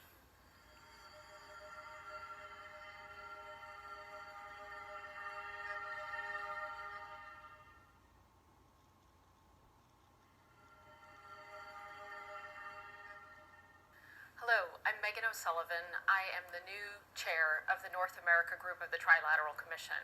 I wanted to take this opportunity to say a few words about the Commission and about our future.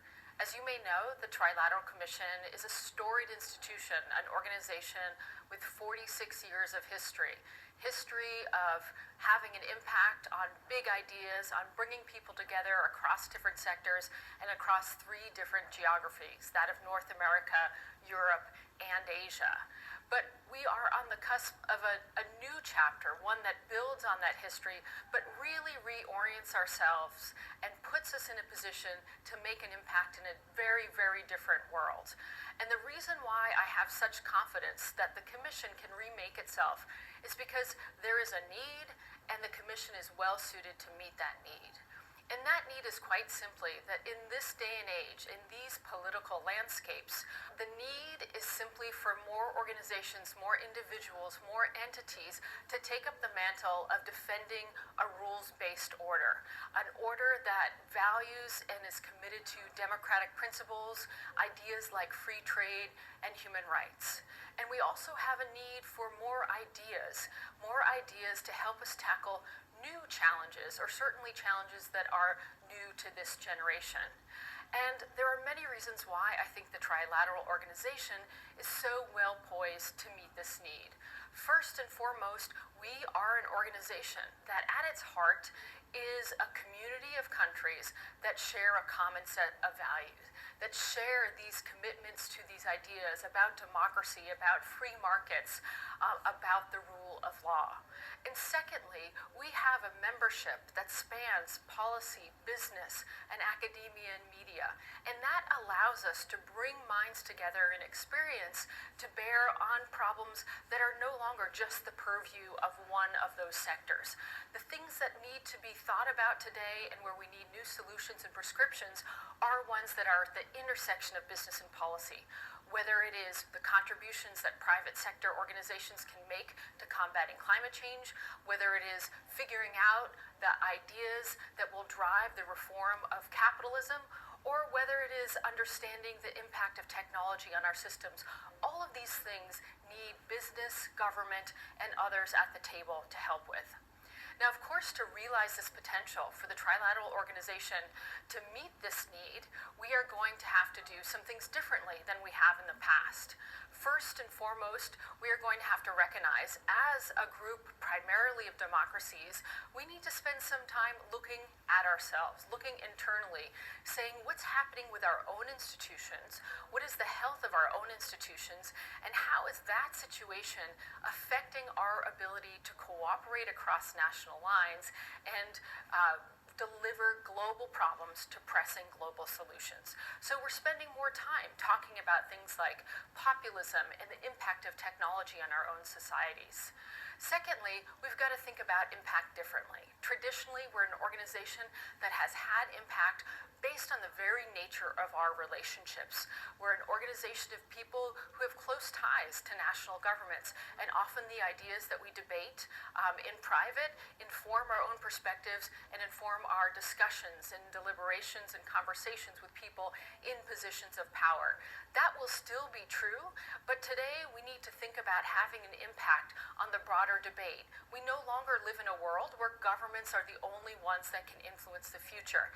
In fact, increasingly, we have to think about other entities as being the real engines of change, and be that corporations or universities or even individuals. We need to think about how to shape the conversation, how to bring those groups in, to have investment in and commitment to solutions, and we need to move ahead whether or not we're able to get our governments to agree with our prescriptions and recommendations. So in short, it's a really exciting time to be part of the Trilateral Commission. I'm deeply honored to be the new chair of the North America Group, and I look forward to working with all our members and my colleagues from other regions to realize this vision. Thank you.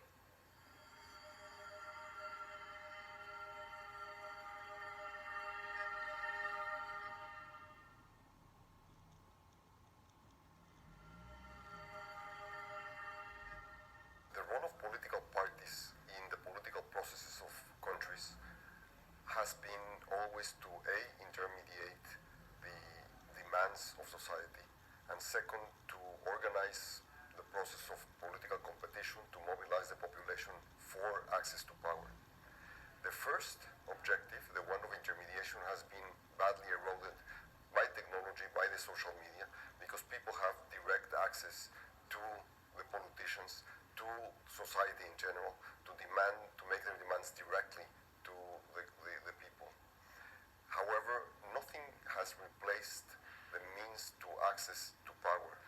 And the problem that societies in the world all over are facing these days have to do essentially with the fact that governments have been unable to perform well. So I believe that the real problem is not political parties, but the lack of ability of governments to deliver in poor conditions. The governments governments have been unable to deliver for very obvious reasons. First of all, because it's much more difficult to govern in the era of ubiquitous information, because governments no longer have control of the sources of information, because they compete for information and for communications with the people in general. So the real problem is not political parties. The real problem is that societies in the world are lacking legitimacy. It's interesting to watch that there are a few governments in the world that know how to govern and have succeeded in maintaining the legitimacy of their systems. And in those countries, the political parties are not losing faith. So the real issue for the looking forward is to create conditions for the people to have access to the political process without undermining the legitimacy of those societies. And that's not something easy to accomplish. It'll take a dramatic effort of leadership, but not necessarily from politicians. It will take an enormous effort of society and the people to be able to create new forms of participation within which the political parties will always be important. The political parties, however, are fragmenting, are responding to the issue, the reality of fragmentation of societies, and they are not likely to be the ones to lead this process. One ought to look only at the election in the United Kingdom a few weeks ago to realize that this is likely what is likely to happen. There, the Brexit party, which is not looking for power, it's just looking for an issue, was the one who succeeded. So the citizens around the world are going to have to be much more responsible in creating conditions for accessing power and for making it possible for stability and legitimacy to be accomplished.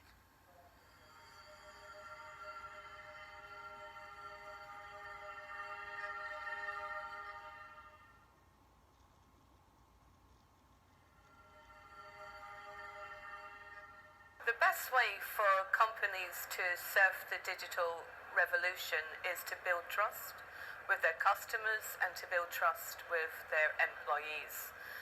One of the ways in which companies can do that is to have frank conversations with the workforce, to sit down with workers and their unions and to say, look, here's the challenges that we're facing, but importantly to ask them, how can we best get there? Because all too often, a lot of the solutions that a company can put in place that will make a real difference, the employees know the answer to that.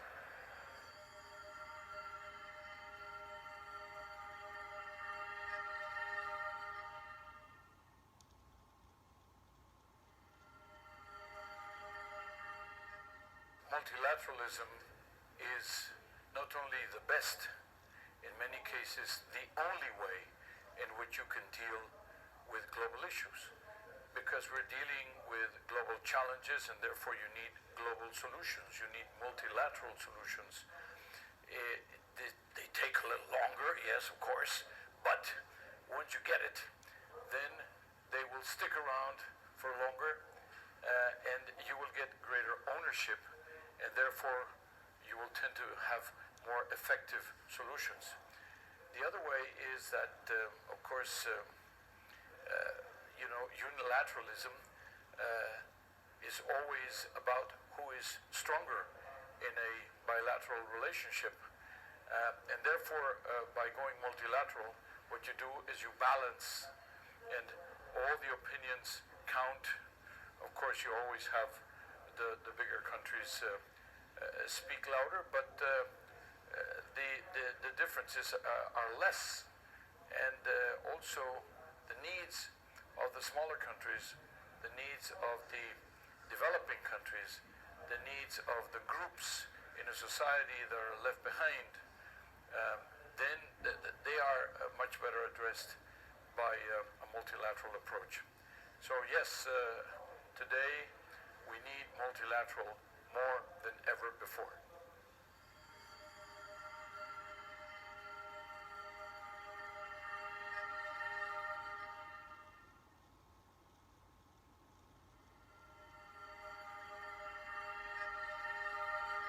We have just concluded the meeting here in Stockholm of the European section of the Trilateral Commission. I think it's been a great meeting. I think we've been able to have a dialogue on a lot of the issues that are of concern to all of us. Where are we going on the climate issues? How is the digital transformation going? What is the security really going to look like in the digital world? where is Russia heading, what are the Americans up to, what will be the consequences of Brexit. So virtually all of the issues that are topic of concern to us Europeans at the moment have been on the agenda during these particular 2 days in Stockholm. And then I think we have also been enjoying the company of this very diverse and very interesting and increasingly young group that is the Trilateral Commission Europe.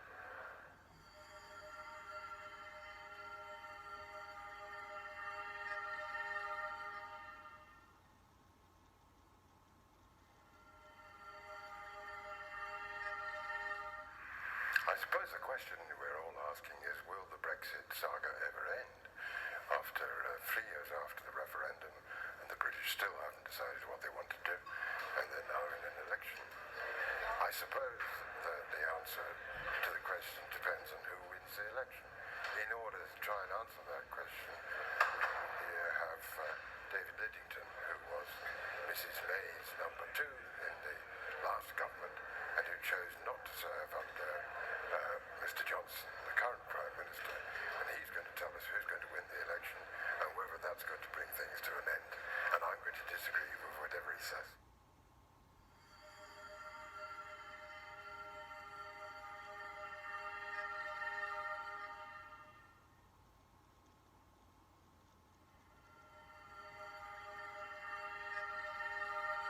Technology is not a threat to democracy. I believe that technology can enable our democratic principles of freedom of speech, freedom of assembly, and really freedom of information so that we can make smart decisions about how and where we want to take the future of our countries. I think we have to be mindful of how the technology can be used against us and educate our citizens about those risks. But I think that technology truly is an enabler of our society and that we should continue to embrace it, not refrain from it.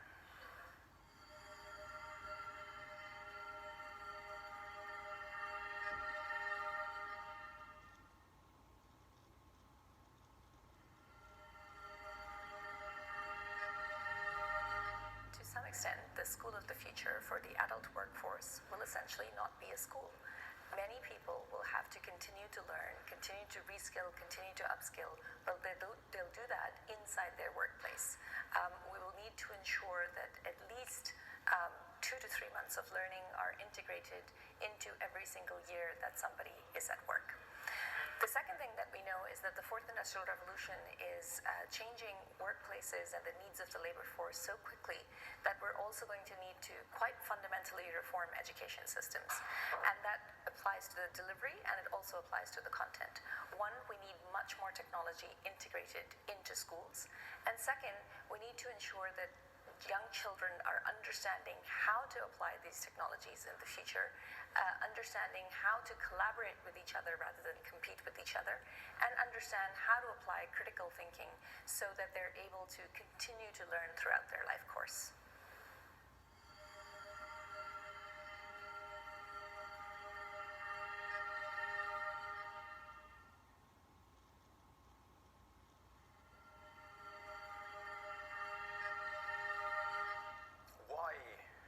So many unicorns up here in Nordic countries, and I think especially if you look at Sweden and Finland, Estonia, of course, in a class of its own.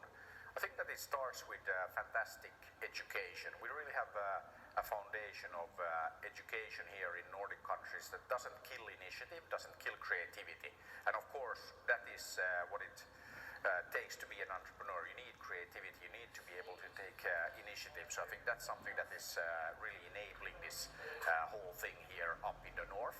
And then of course we have fantastic catalysts, events like Slush that are very, very different from anywhere else in the world. We actually let our young people take charge. So if you look at Slush, you know, it happens every year in Helsinki in Finland. And when you come to this part of the world, you know, be it Stockholm, Helsinki, Tallinn, it's definitely going to be cold, dark, there's going to be slush on the ground. So it's very clear that it's not the Silicon Valley. It's much, much better. And it's much, much better because it's different. We have 2,400 volunteers from more than 60 countries that build this fantastic event called Slush. And it's really the young people, they're volunteering, they're there doing and making that happen because because they want to be there, they love to be there, not because somebody told them that, please do this, please do that, but they're there because they want to be entrepreneurs, they want to make things happen. And they build this event for a few years, the best and biggest on the planet, and after that they go off and they build fantastic startups. So I think that the whole Nordic model is about enabling people to do things and giving the people, the young people and all of us the skills needed to be successful. We also have a fantastic safety net, so we all know that when you try to do new things, more often than not, you fail. And what do you do then? Hopefully you don't end up in the streets, and dying, but actually you try again. And I think that here in the Nordic countries, it's fantastic to be an entrepreneur because you're not, if you fail, you're not going to find yourself without a roof over, your head, but you're actually, you have a safety net. You can go out there and you can try again and again, and before you know it, you build your first unicorn, and after that, hopefully go and build the next one. So I think that is one reason why we have the highest density of unicorns anywhere on the planet here in Nordic countries, and of course our friends in Estonia are really in a league of their own in this.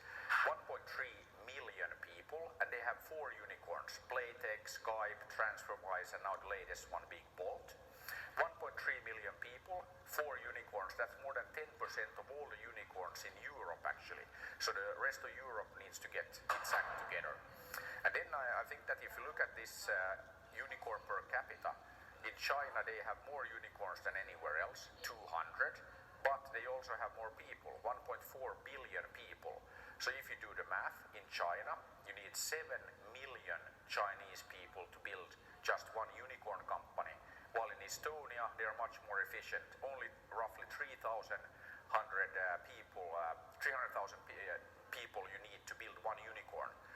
So that's actually quite exceptional.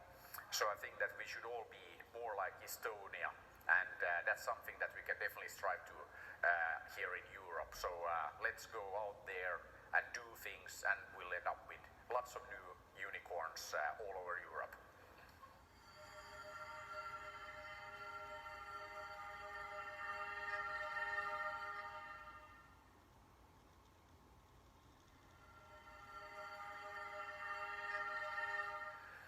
For us in the European Roundtable, which gathers the 55 largest companies, most important companies in Europe, Europe's competitiveness is absolutely key. The world is changing. We see lesser of continued work for free trade, more protectionism growing in both East and West. And we as companies, we realize that we will not be long-term successful unless Europe is successful. And there are a few challenges that really stick out here. First, it's digitalization. The world is becoming digital through artificial intelligence and through the rollouts of 5G. This opens up for huge opportunities in every single part of society, but Europe is lagging behind here. We need to speed up there, we need to invest more, do more. Then we have the Green Deal. Europe is in the lead in this, and this is an area where we can take advantage of business opportunities, and it's important, of course, for the planet. So that's an area where we also have to come together. And then, of course, we are believers in free trade, or free trade under agreed rules, and this is now a threat, and we need to stand up for it. But also we need to be realistic and make sure that we navigate this new landscape in an effective way.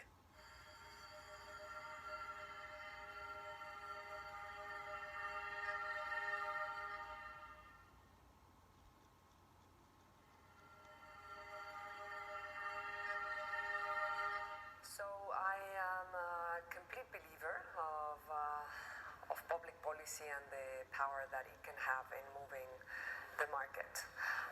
I believe in strong states that can send the correct signals to markets to move in the direction we want.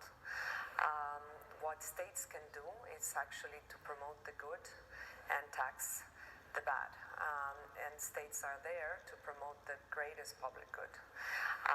I have experiences in many, many parts of the world where bold and clever public policy has actually ramped up industrial competitiveness and the growth of markets, in particular renewable energy markets.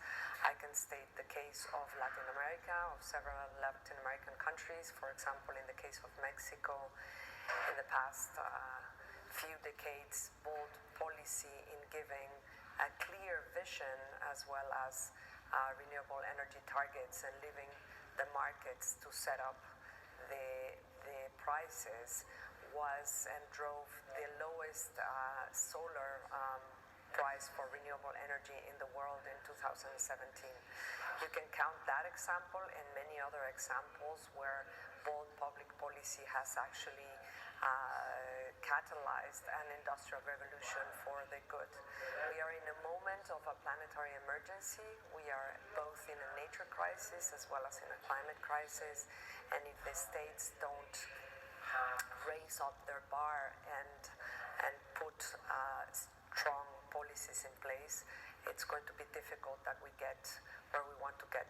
Businesses are waiting, progressive businesses are waiting, but if we don't have a common playing ground, it's going to be difficult for us to ramp up the mass of the businesses and non-state actors that are ready to act.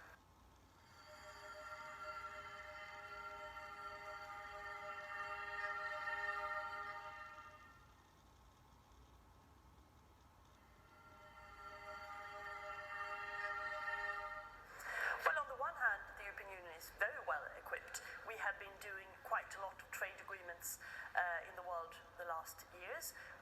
In the European Union, the Commission negotiates on behalf of 28 member countries, which gives us a big strength. We just concluded agreements with Canada, with Japan, with Singapore, with Mexico, and others are in negotiations. But of course, with the changing climate, with countries not respecting WTO rules, countries going increasingly bilateral, there is a challenge there. So we are looking at how to reform our policies, of course, to be still able to do trade agreements, to strengthen the WTO and reform it with other like-minded countries, but also to protect ourselves against countries who are not playing according to the rules, and to make sure that the the level playing field is respected. We have changed our trade defense mechanisms. We have implemented a coordination mechanism for investment screening, and we are looking at how to sharpen our tools, and this will be a key issue for the new Commission coming in as well.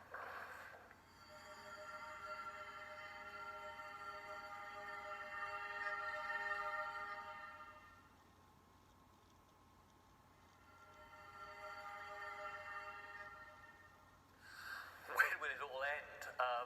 Brexit. I think the truthful answer is that we will know with the general election on the 12th of December the time to complete the first chapter. Either Boris Johnson will win, in which case Britain will exit the European Union on or about the end of January 2020, or alternatively, if there is a majority for the opposition parties combined, then there will be a second referendum in the middle of next year. But the trouble is, neither of those outcomes is going to settle things definitively, because a second referendum, it might well lead to a narrow vote to remain in the EU, but that would not end the division in the United Kingdom.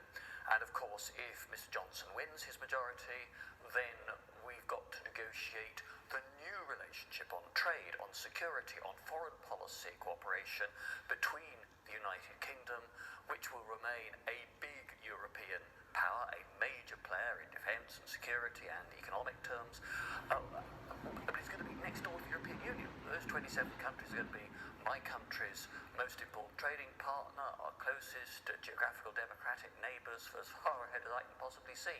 So working that through is going to take, I fear, a year, more than a year, I would estimate. And I think there's a real responsibility both on UK political leaders but also on EU political leaders to get this right. European democracy is under massive strain from Russian aggression, from dramatic economic change that is adding to public mistrust in the way in which we do business.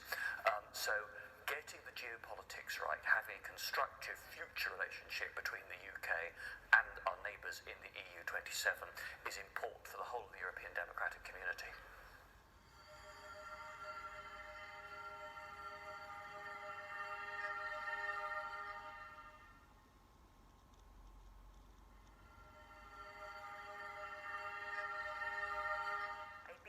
That gamification and game-based learning indeed is the future of lifelong learning. I believe that because as we train the new generations of in the workforce, we know that we need to create materials that are a lot more engaging, that are a lot more useful, and that are going to have an impact in the way that they learn and in the way that they acquire the new skills that they need in order to remain competitive in the marketplace. What a better way to do that than through video games? As children, we learn through playing, and we believe that through gamification and through game-based learning, we can make learning fun again, not only for children, which we know is the best way to learn, but also from adults. If they play these video games, they will become more engaged, as I said earlier. They will also acquire that knowledge much more deeply, and they will be able to apply that knowledge in their daily jobs. And finally, by doing the video games through the simulators, they will be able to have experiential learning to get the feedback on what they're doing right, what they're doing wrong, and learn from that.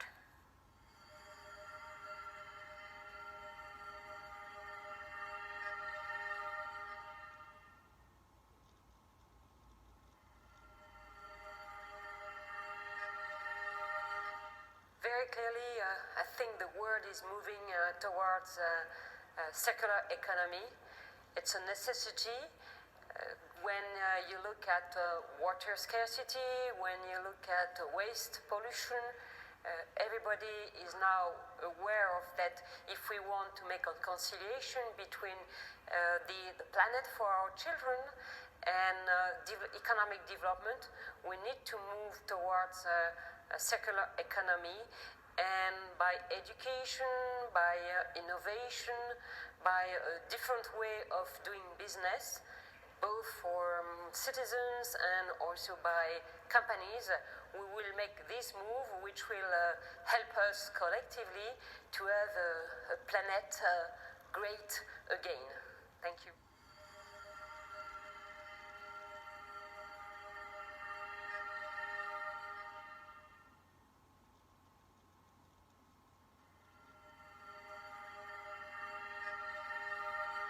The future of entertainment in the 21st century is going to be shaped by the twin forces of globalization and digitalization, both of which are going to be terrific for consumers. Digitalization means that people will be able to consume entertainment wherever and whenever they want, and globalization means that that opportunity will be given to people around the globe. While there's some concern that large companies are going to dominate the future of the entertainment landscape, I actually have a different view, because I feel that digitalization is very empowering to creators. And when you think about a phenomenon like YouTube and user-generated consumption, these are powerful, powerful forces. Similarly, digitalization has allowed the falling of distribution barriers. So not only is production much easier, but the ability to distribute it to people is much easier. And we're really living in a golden age of entertainment with many more choices than we have. And that also means a greater democratization of ideas. And again, all of this is happening on a global scale, which is really enabled by digital technology.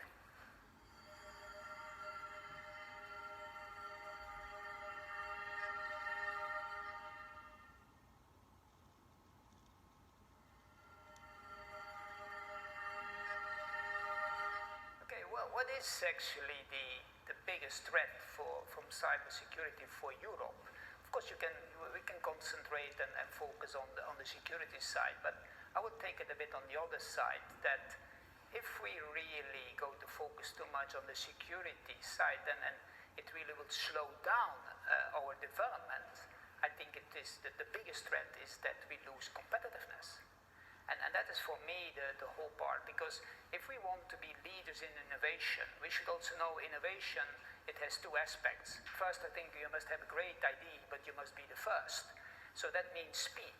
And we must make sure that I think we have an ability to be innovative and to be the first and to have speed. So for me, that is the biggest threat of cybersecurity, to get a slowdown.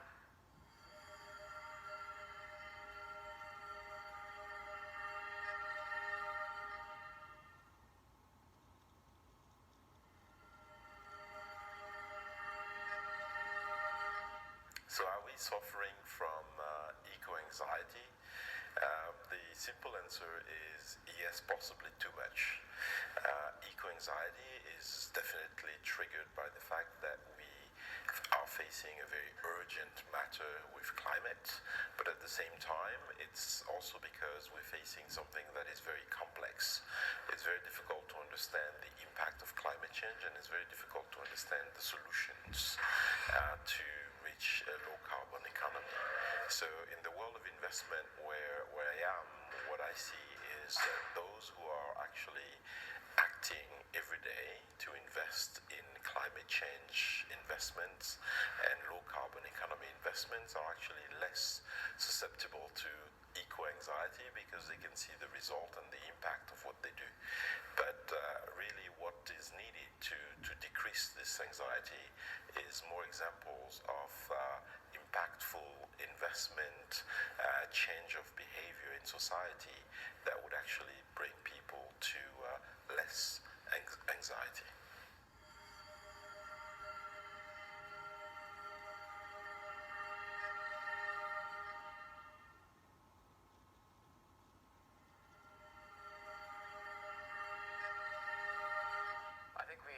A situation where U.S. and West European support for Ukraine was very well coordinated, and we were maintaining a consistent pressure on Russia to begin to negotiate seriously about ending its occupation of eastern Ukraine.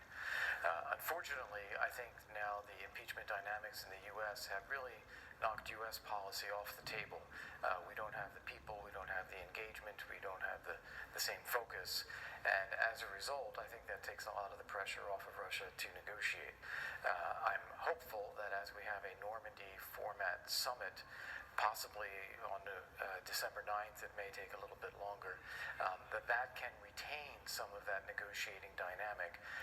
But I'm afraid that right now the situation is much more difficult for Ukraine than it should be.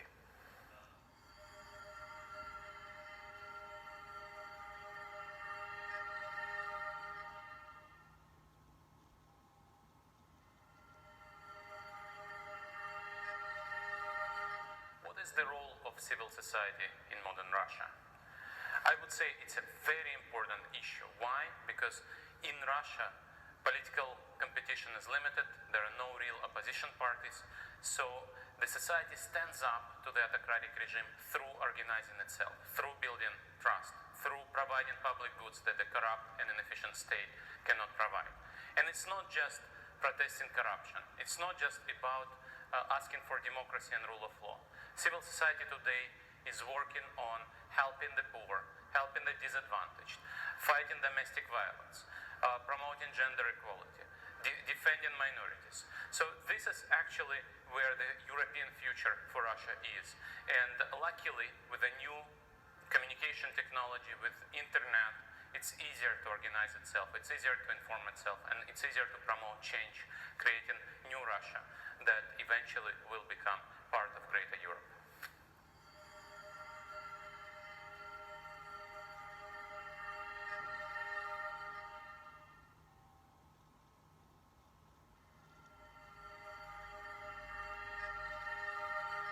At a time when 1,000 NATO troops are stationed at the border between Estonia and Russia to deter possible Russian aggression, when President Macron is speaking about what he calls cercle concentrique, when citizens in Moldova and Georgia are questioning whether Europe and the US will come to rescue if there is a security guarantee. And when sanctions against Russia and counter embargoes have become kind of the very essence of the idea of a European security policy, well, what can we expect from Russia? We know that Putin is actually more popular than most of his competitors. But will Medvedev be a different leader than Putin? In short, can we expect a different kind of trajectory from Russia in the coming years when the bureaucratic elite inside Russia is focusing more on digitalization than what some might call modernization? As always, the views on Russia are diverging.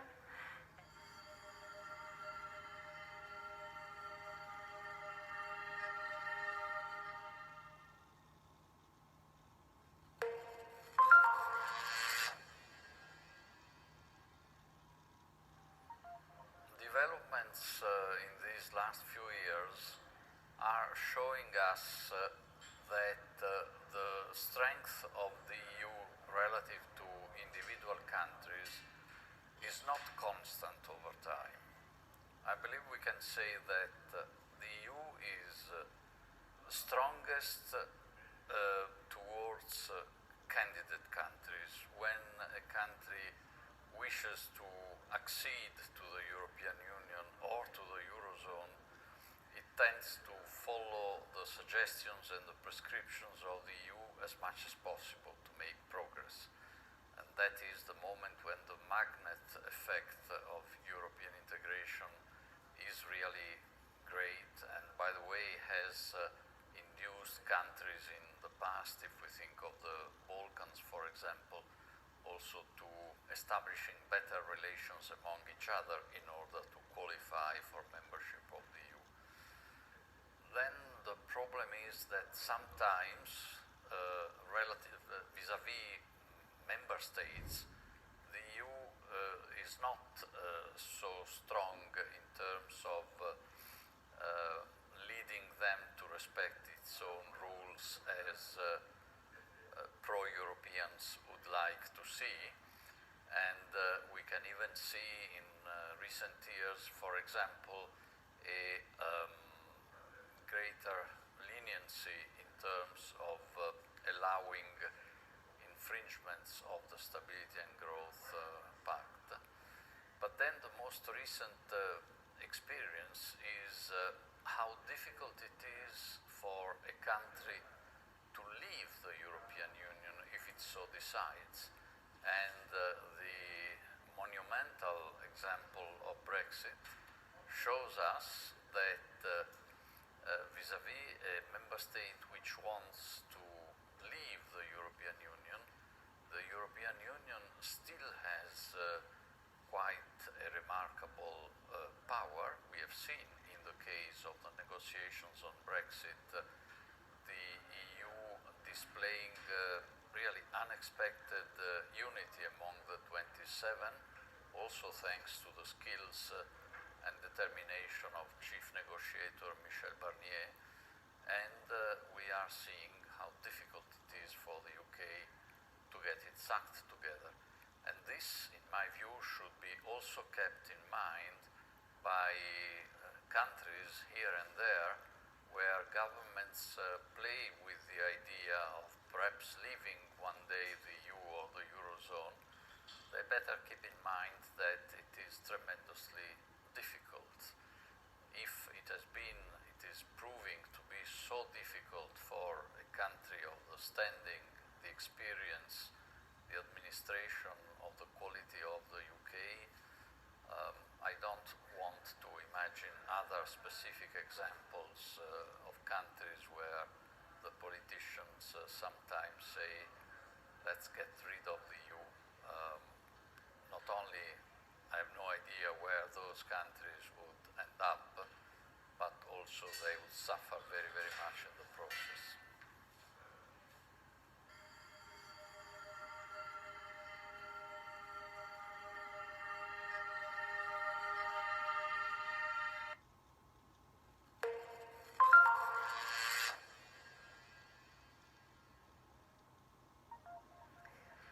thinks about the 2015 migration crisis? It is true that we have gone a long way as a European continent. And we've gone a long way because in 2015 we were hit with a massive crisis. Hundreds of thousands of migrants coming to Europe's shores. And that is not the case anymore. It is true that the overall numbers have decreased. But is that enough? Is it enough to just look at the overall numbers? Or should one also focus on what's happening within each EU country? And I say that because there are certain EU countries, such as Greece, such as Italy, such as Spain, which have taken a far greater hit than others when it comes to the migration crisis. And yes, the numbers are overall down, but problems do persist in countries like the ones I just mentioned. So the question one needs to ask is, has Europe done enough in order to alleviate the effects of the crisis throughout the entire EU 28? Has Europe done enough in order to share burdens? And I say that particularly because when one looks at the figures regarding relocation of refugees across Europe, then one will realize that not enough has been done in that direction. And so one is led to the question, what kind of Europe do we want? Do we want a Europe where we all share the benefits of Europe, or do we also want a Europe where the countries also share burdens?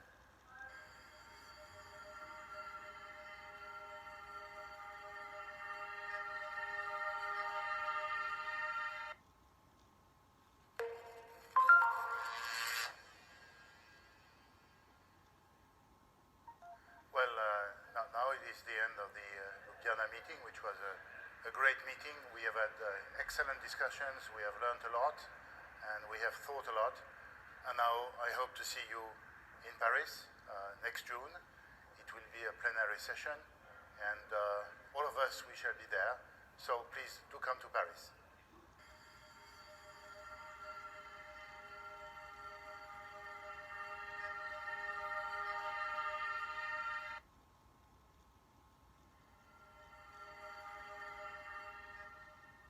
So I'm Jane Harmon, and the question is, what is the future of political parties? I can speak to the U.S. more than anywhere else. I was a member of our Congress for 9 terms and left because it became so partisan and dysfunctional. At the Wilson Center, we study this, and there are some remedies to the problems. But bottom line, in the U.S., our tradition is 2 parties only. In Europe, there are multi-party systems in most countries, and we're seeing the rise of populist parties. In the U.S., we have no populist party. We have a Republican Party that is now dominated by our president, and we have a Democratic Party where most of the noise is coming from the far left. What we don't have is anything to represent the center, and that is the challenge for the U.S. going forward. That is something I work on, and that is something that the Wilson Center is hoping to improve. Because if we are to convey at least a majority view in the United States, essential to making our foreign policy and domestic policy effective, we need to reach for the center so that we have both parties participating. And hopefully we'll advance that goal here at the Trilateral Commission.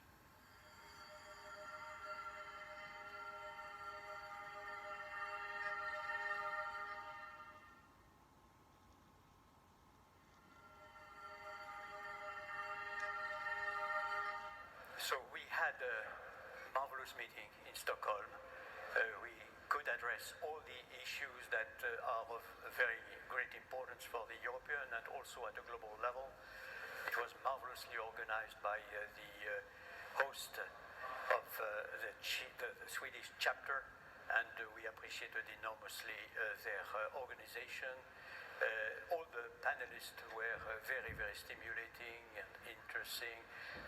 Many provisional conclusions are coming from this meeting, including the fact that the European wants to be more assertive, perhaps, than they were before in many domains, including the digitalization, the platform at a global level, including industry and research and services at a global level. This idea that Europe as a whole should be, again, more present in the global conversation came very much out of this meeting. which was again very comprehensive and stimulating. But you will see that in the various video, perhaps that you would like to see. Now I have to give you a new rendezvous. We have rendezvous in Washington because it would be the trilateral at the level of the three pillars of the trilateral, the entire world, if I may. And this is a Washington meeting which will take place in March 13 to 15. And so there we are with a big rendezvous which would be important and where we could discuss the global issues in the tradition of the trilateral with a vision of an open world, a free world, a world which is taking stock of science, technology, and the new wave of innovation, and also respect our fellow citizens, is attached to democracy, is attached to equality produced by the working of a market economy, a vivid market economy. So, à bientôt.3曲ね。ビルダーバーグか。びっくりやな。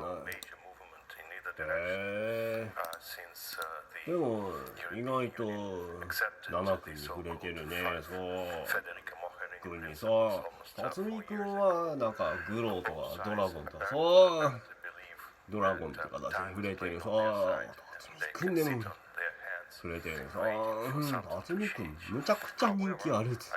あれそんなわけないよな。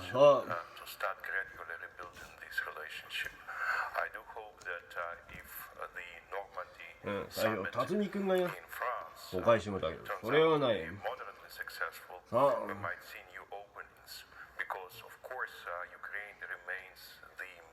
だや最初聞かないね。さあ最初この子ね引っ越ししたんかなと思った。さあ高知の方にそう引っ越したんかなと思った。さあ思ったさ。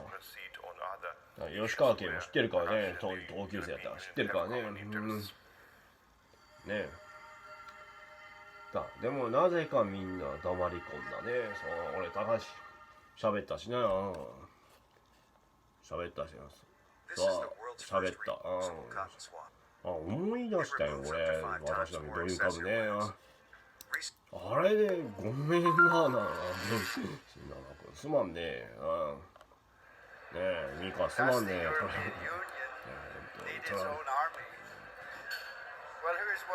今回新居浜行ってきました。さああれで俺も状況変わった。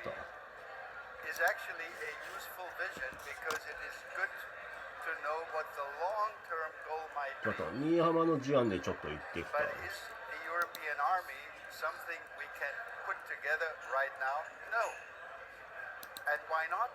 それになぜ俺が捕まってる時にそう通報食らったさ。皆さん気づいたさ。そう俺捕まってるのにさ。これは4年前の時もさ、もしかしてさ、俺は逮捕されてる時まさかフジテレビとかさ、関係の講師サイト誰なのか分かってるんやけど、誰なのかと疑ったさ、誰やおいこれ捜査妨害捕まるぞ。おいさあ捕まるぞ。どこの国にもあるぞ。さあ捕まるぞ本当に。捕まるぞ本当に。笑いもんだよ。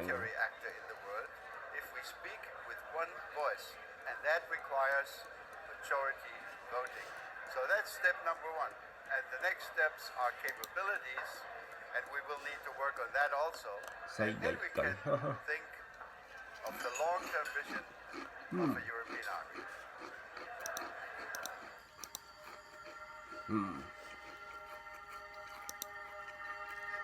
いやこの方ドルウィンさんやっぱりここだったか。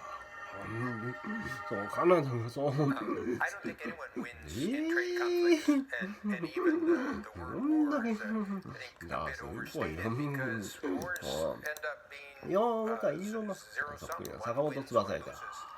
and in the case of trade, it should be なんかそっくりやな。どう思った俺ちょっと坂本西日本やな感じでさ。逆に言うとしつこいんやさ。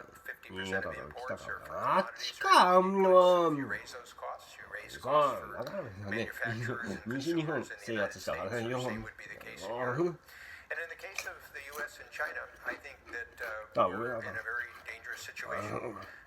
I think that there are many reasons and frustrations with China. Some of them are justifiable about forced technology transfer, intellectual property rights, reciprocity.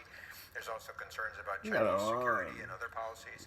But I think you can find allies with China on a number of the trade issues, and you actually want to try to keep pushing both sides to 誰と結婚したんだね。 So I think that the path おい that 次 we're かな on 次 with かな China そう思った西川貴教かなと思ったさ and in fact, what you're probably going to need to see is some combination of もしかして competition, cooperation, and あげ confrontation ま or スピー just カ drawing ー lines on some issues. So I think with a country as big as China, you need a more multifaceted policy.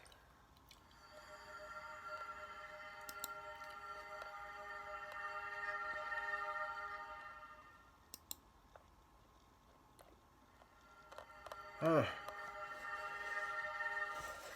would say that the characteristics of a Nordic education system is that, first of all, we have a very inclusive system based on public funding where there should be a room for all. I think students are taught to think independently, a lot of critical thinking, and also quite a lot of creativity baked into our education. I would especially commend the Finnish system where they put their best teachers for the youngest students, and they use a lot of resources in preschool and also first to third grade to ensure that the children are best possibly equipped for future learning. And I believe that that's the best investment you can make is to invest in the kids when they're really young, so you lay the foundation for their future learning.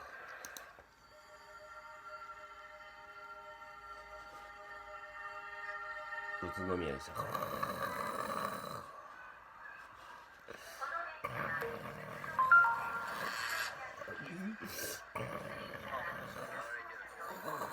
Liberal democracy can survive the current period of disruption, but it's going to have to change. The volatility and the risks that we are witnessing across much of the 宇都宮見に行ってきました。ジュリエットの牙城だって知ったんで。言及する。アニモンだ。よう思ったジュリエットとか水波へさあ、遠藤さんにそっくりやったね。さあ、遠藤さん。だ。ごめん、宇都宮でした。And weakening bonds between the mainstream parties and ordinary voters. Those four currents have been with us for a very long time, before the Great Recession, before the arrival of Facebook and Twitter and Big Tech, but they are now こ producing れは very びっくりした。 substantive このもしかして誰も味方かいみて continue もしかしてあなた political effects. 一人で戦 So って liberal るで democracy has to change. あ It has to make でも its さす political がに systems あ more れ representative. は It has to ensure that people feel that their nations and communities are secure and have strong and robust external borders. And it also, over the long term, needs to devise an economic settlement that ensures that everybody feels that they are relatively getting the gains and the benefits that other groups in society are getting as well. Very big challenges. No clear answer as to now. The ball is very much in liberal democracy's court. ではちょっと説明っている感じでした。まあこんなもんや。はい。So bringing trilateral to Slovenia means also bringing Slovenia to trilateral. And as you know, the Rockefeller Fellows had a pre-program. It is our pleasure that we connected them at the MCHM breakfast with Slovenian Business Society. They were talking about the global issues and how connected the world is with some local representatives and even some members of Trilateral. It is also our pleasure that the former Prime Minister, who is the current Minister for Foreign Affairs, Dr. meet with them and discuss where the Europe is today and where the Europe is going. And of course, we have finished our program with amazing lunch with Professor Diana Zoha. 大質的問題か。さあ、これ宇都宮に行ってきた。ああ、ほんとびっくりした。急に誰や気象兵器使って俺を止めたな。誰やさあ。誰やとは言ってくれこれチームだなと思ったのにやっちゃうか。誰や。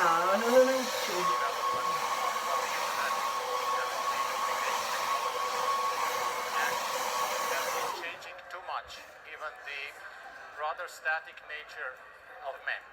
さあ、雨。いや、びっくりした。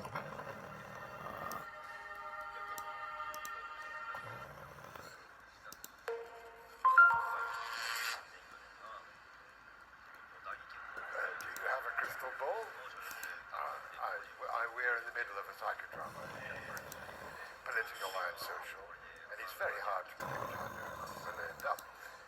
Parliamentary drama, a drama inside the Conservative Party, and a drama in the country at large. I do not think ここの3項目見たら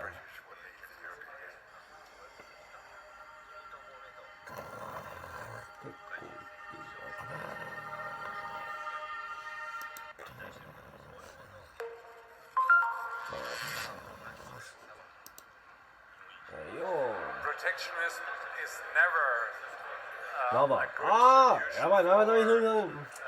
研究者。へえ。ああ。そうやった、全部。これ何回言った？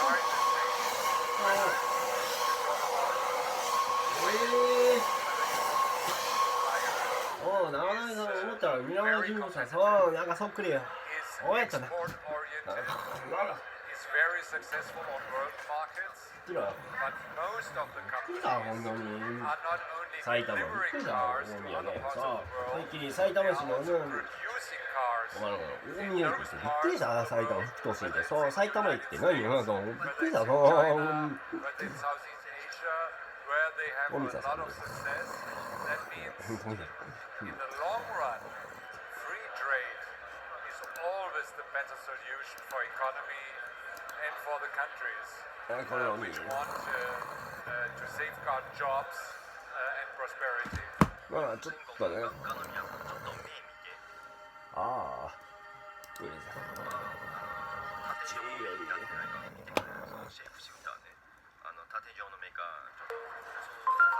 誤解してすみませんね。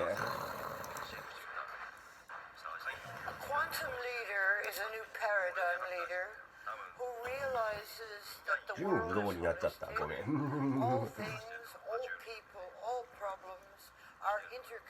ああ、ちょっと誤解してもね。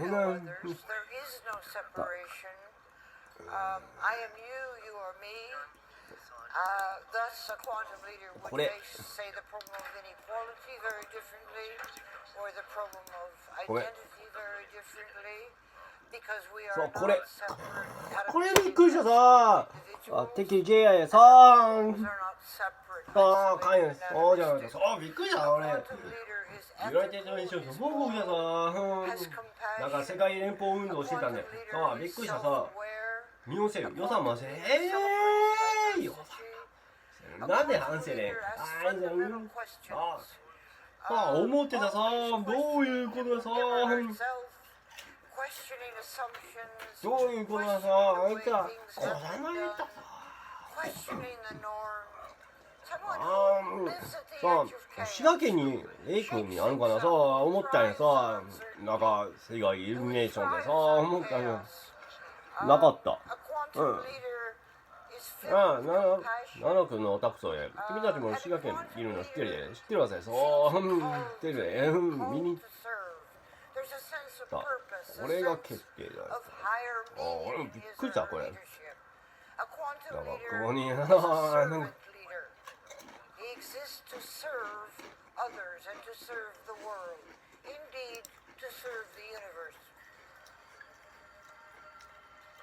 大体よう思ったら俺、名古屋によう行ってたんじゃないの。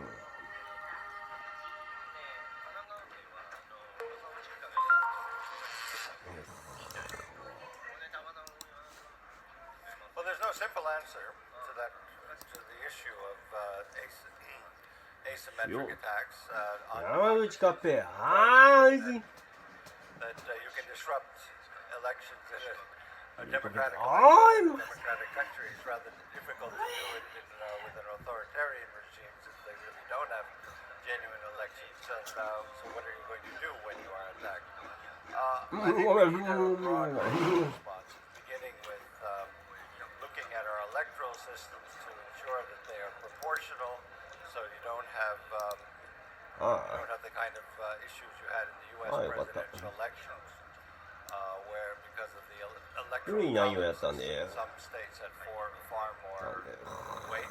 I think we need to look at the kind of electoral systems we have and make sure that we get a broad representation rather than a simple binary decision of first past and post elections. We need to think about our asymmetric advantages. We have rule of law.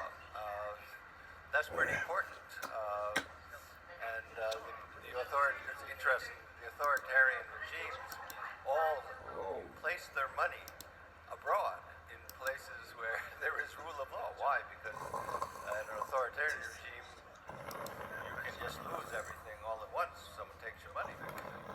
Whereas if it's in the West or a rule of law country, then that's unlikely. Well, maybe we can make it more difficult to keep your money here. Or we can be much more definitely much more transparent about ownership. びっくりした。こう件でちょっと切れた。すいません。本当にマジで俺喧嘩腰になってもだ。あれ笑い事だけど本当に喧嘩。井上ファンって何を井上マリア何をやったお前。何をやったお前さ。笑い事だよ。何をやった。何をやったんださ。福江美里、お前、大犬歌うとき見たぞ。あの身長、どう説明すきや。整形か。足伸ばし整形、そんなもんねえよ。こんな簡単に、そんな医療技術。大ごてさ、来るぞ。すいませんの浦部太郎、いや、本名。安藤悦太郎やろ。さあ、安藤美里さ、井上まりなの知ってたぞ。さあ、あれどういうことや。どういうことや。まさか俺が逮捕されてる時さ、レイクトックとか山口勝平の姉まさか手引きしたんじゃないのか。疑ってしまった。そういうことでした。もうびっくりした本当は。石川和之市長知ってましたよ。脅されるの知ってるで。やっぱ脅されるよ。やっぱりな。さあ岸田文雄首相へ知ってましたよ。まだ、松山に。思うじゃん。びっくりしました。新聞見て。やっぱ驚いたが、やっぱ、驚いたが、しようだ。会うためにさ、やっぱ揉めたからさ、びっくりした、俺も、本当に。びっくりした、俺も。もう。いやー、これ、俺も、いや、多分、こんな詳細な新居浜さあ、多分、新居浜市について、俺じゃねえか。鹿井和之でしょ。すいませんね、本当に。いや、ようわかりました。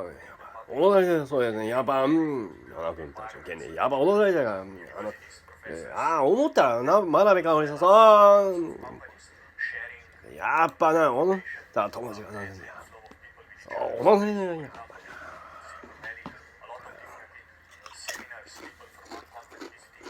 だそういうことでしたもう笑い事じゃないって言ってびっくりしたびっくりした笑い事じゃないと思ったほんと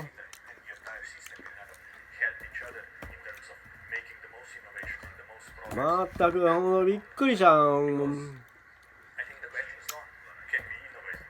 だからこういうことやんさ新居浜とか愛媛とかに言及してたらさやっぱね新居浜でしたびっくりしたびっくりしたねつってJIL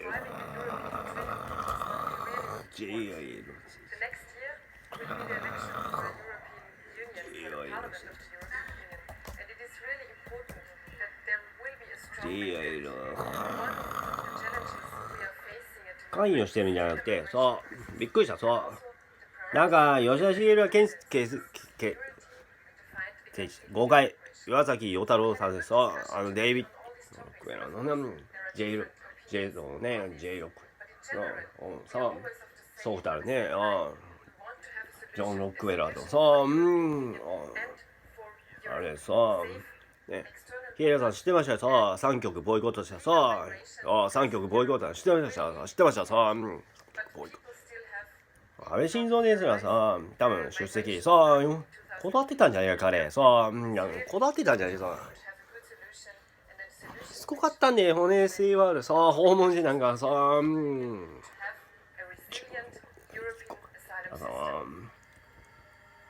まあどのみち JA ですかなんかよなんで最終的に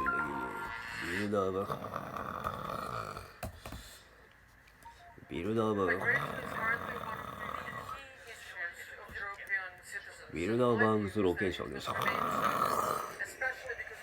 ビルダーバーグ世界政府があったんでびっくりした世界連邦世界連邦ね京都じゃなくてここです新山です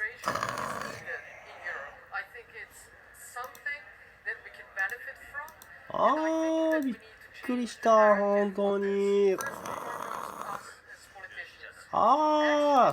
かなえ俺のとこに訪問予定だったみたいやトラブルになったんよなびっくりした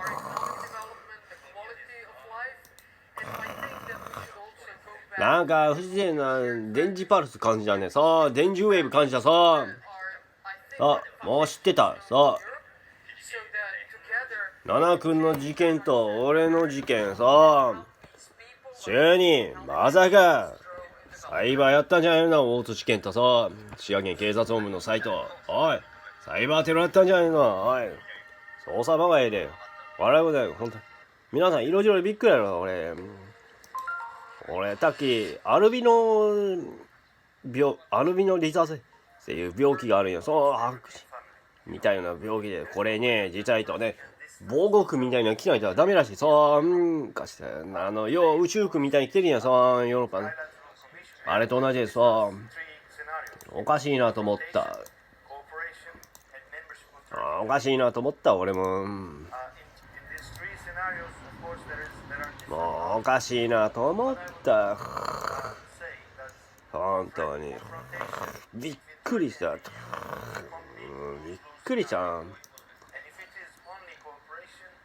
オウミコーポレーションってなんだ滋賀県ボロッカス報道されてるやん滋賀県被害者金井でした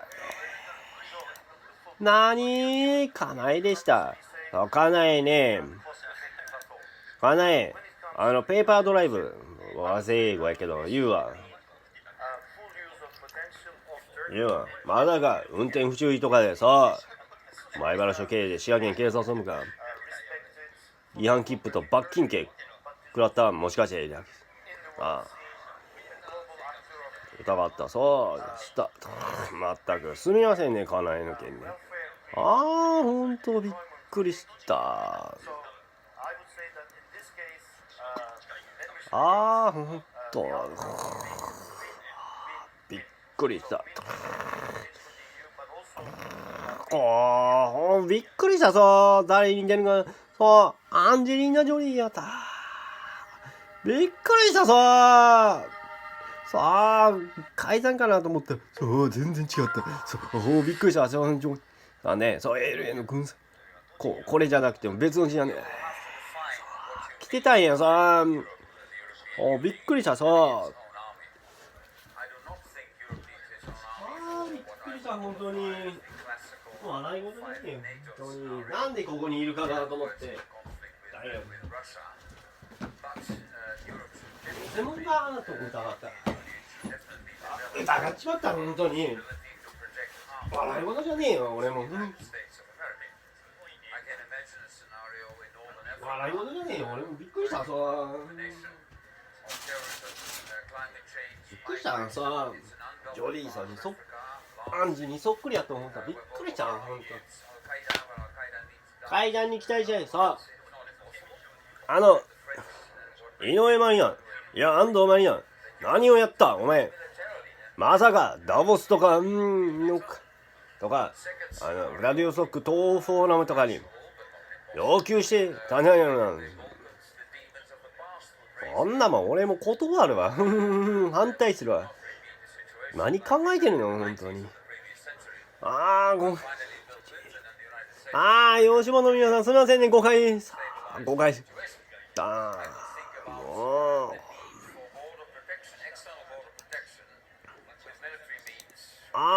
もう誤解しもた本当に。吉本の皆さん被害者知ってたで。知ってました。知ってました。水は不明スパイしたんじゃない。スパイした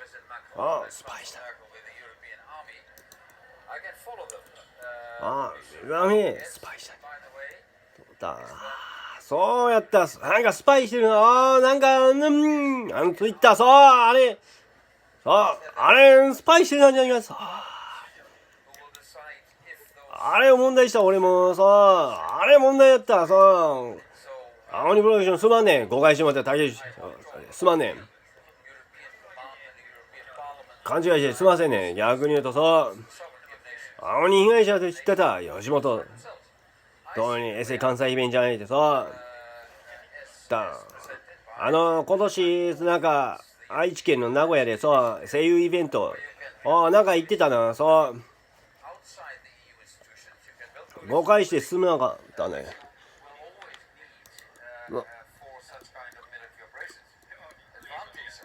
ほんとびっくりした。誰かなと思った。リチャーさん似てるかなと思った。びっくりした。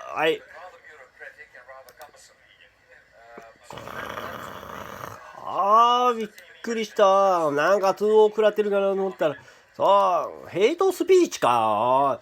ジョー・バイデン大統領、カマラ・ハリス副大統領、アメリカ大使館、皆さんこれ俺ヘイトかスピーチしてるか。俺テロリズム反対の連呼してね。元はテロリズム否定派やからむっちゃ憲法の暴力ダメってあれテロリズム反対じゃんか。アンティテロリズムだ独裁はいいんや。最悪の場合にテロリズム反対や。やったテロリところで水はうめどこ行ったあいつ。どこ行った。てっきり滋賀県にいるんかな。いるんかなと思ったよ。関係ないって言ったんやけどもう喋ってる。俺もあんまり詳細わからなかったら言えんのや。あんまり言えんかったでしょ。この3人水は不明じゃないかにふってさ、リザフミンがもう一人、花見系やったさ。ああ、花見系か。あいつか。だもう、悪いことじゃねえって言ったもん。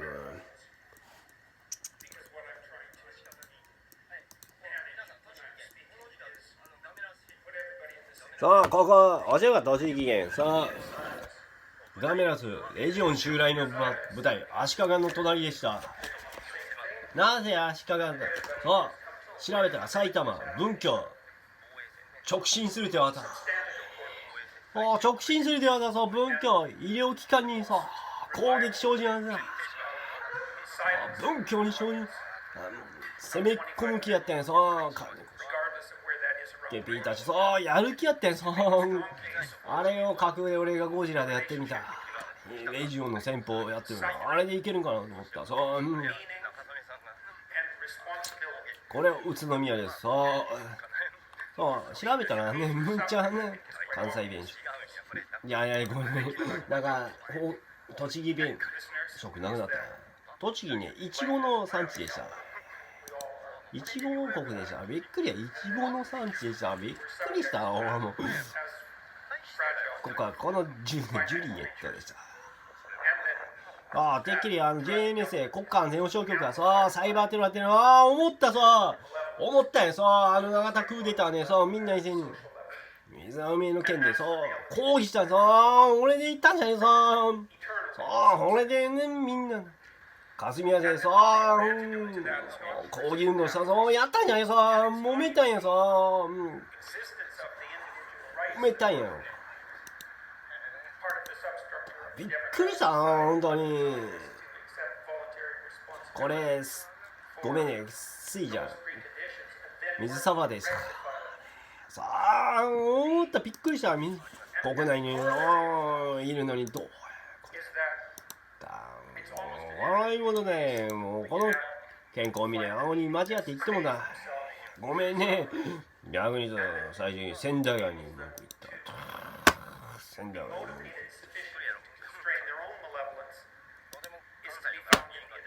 た。千駄ヶ谷に文句言った。そういうわけでした。最後にこれからして。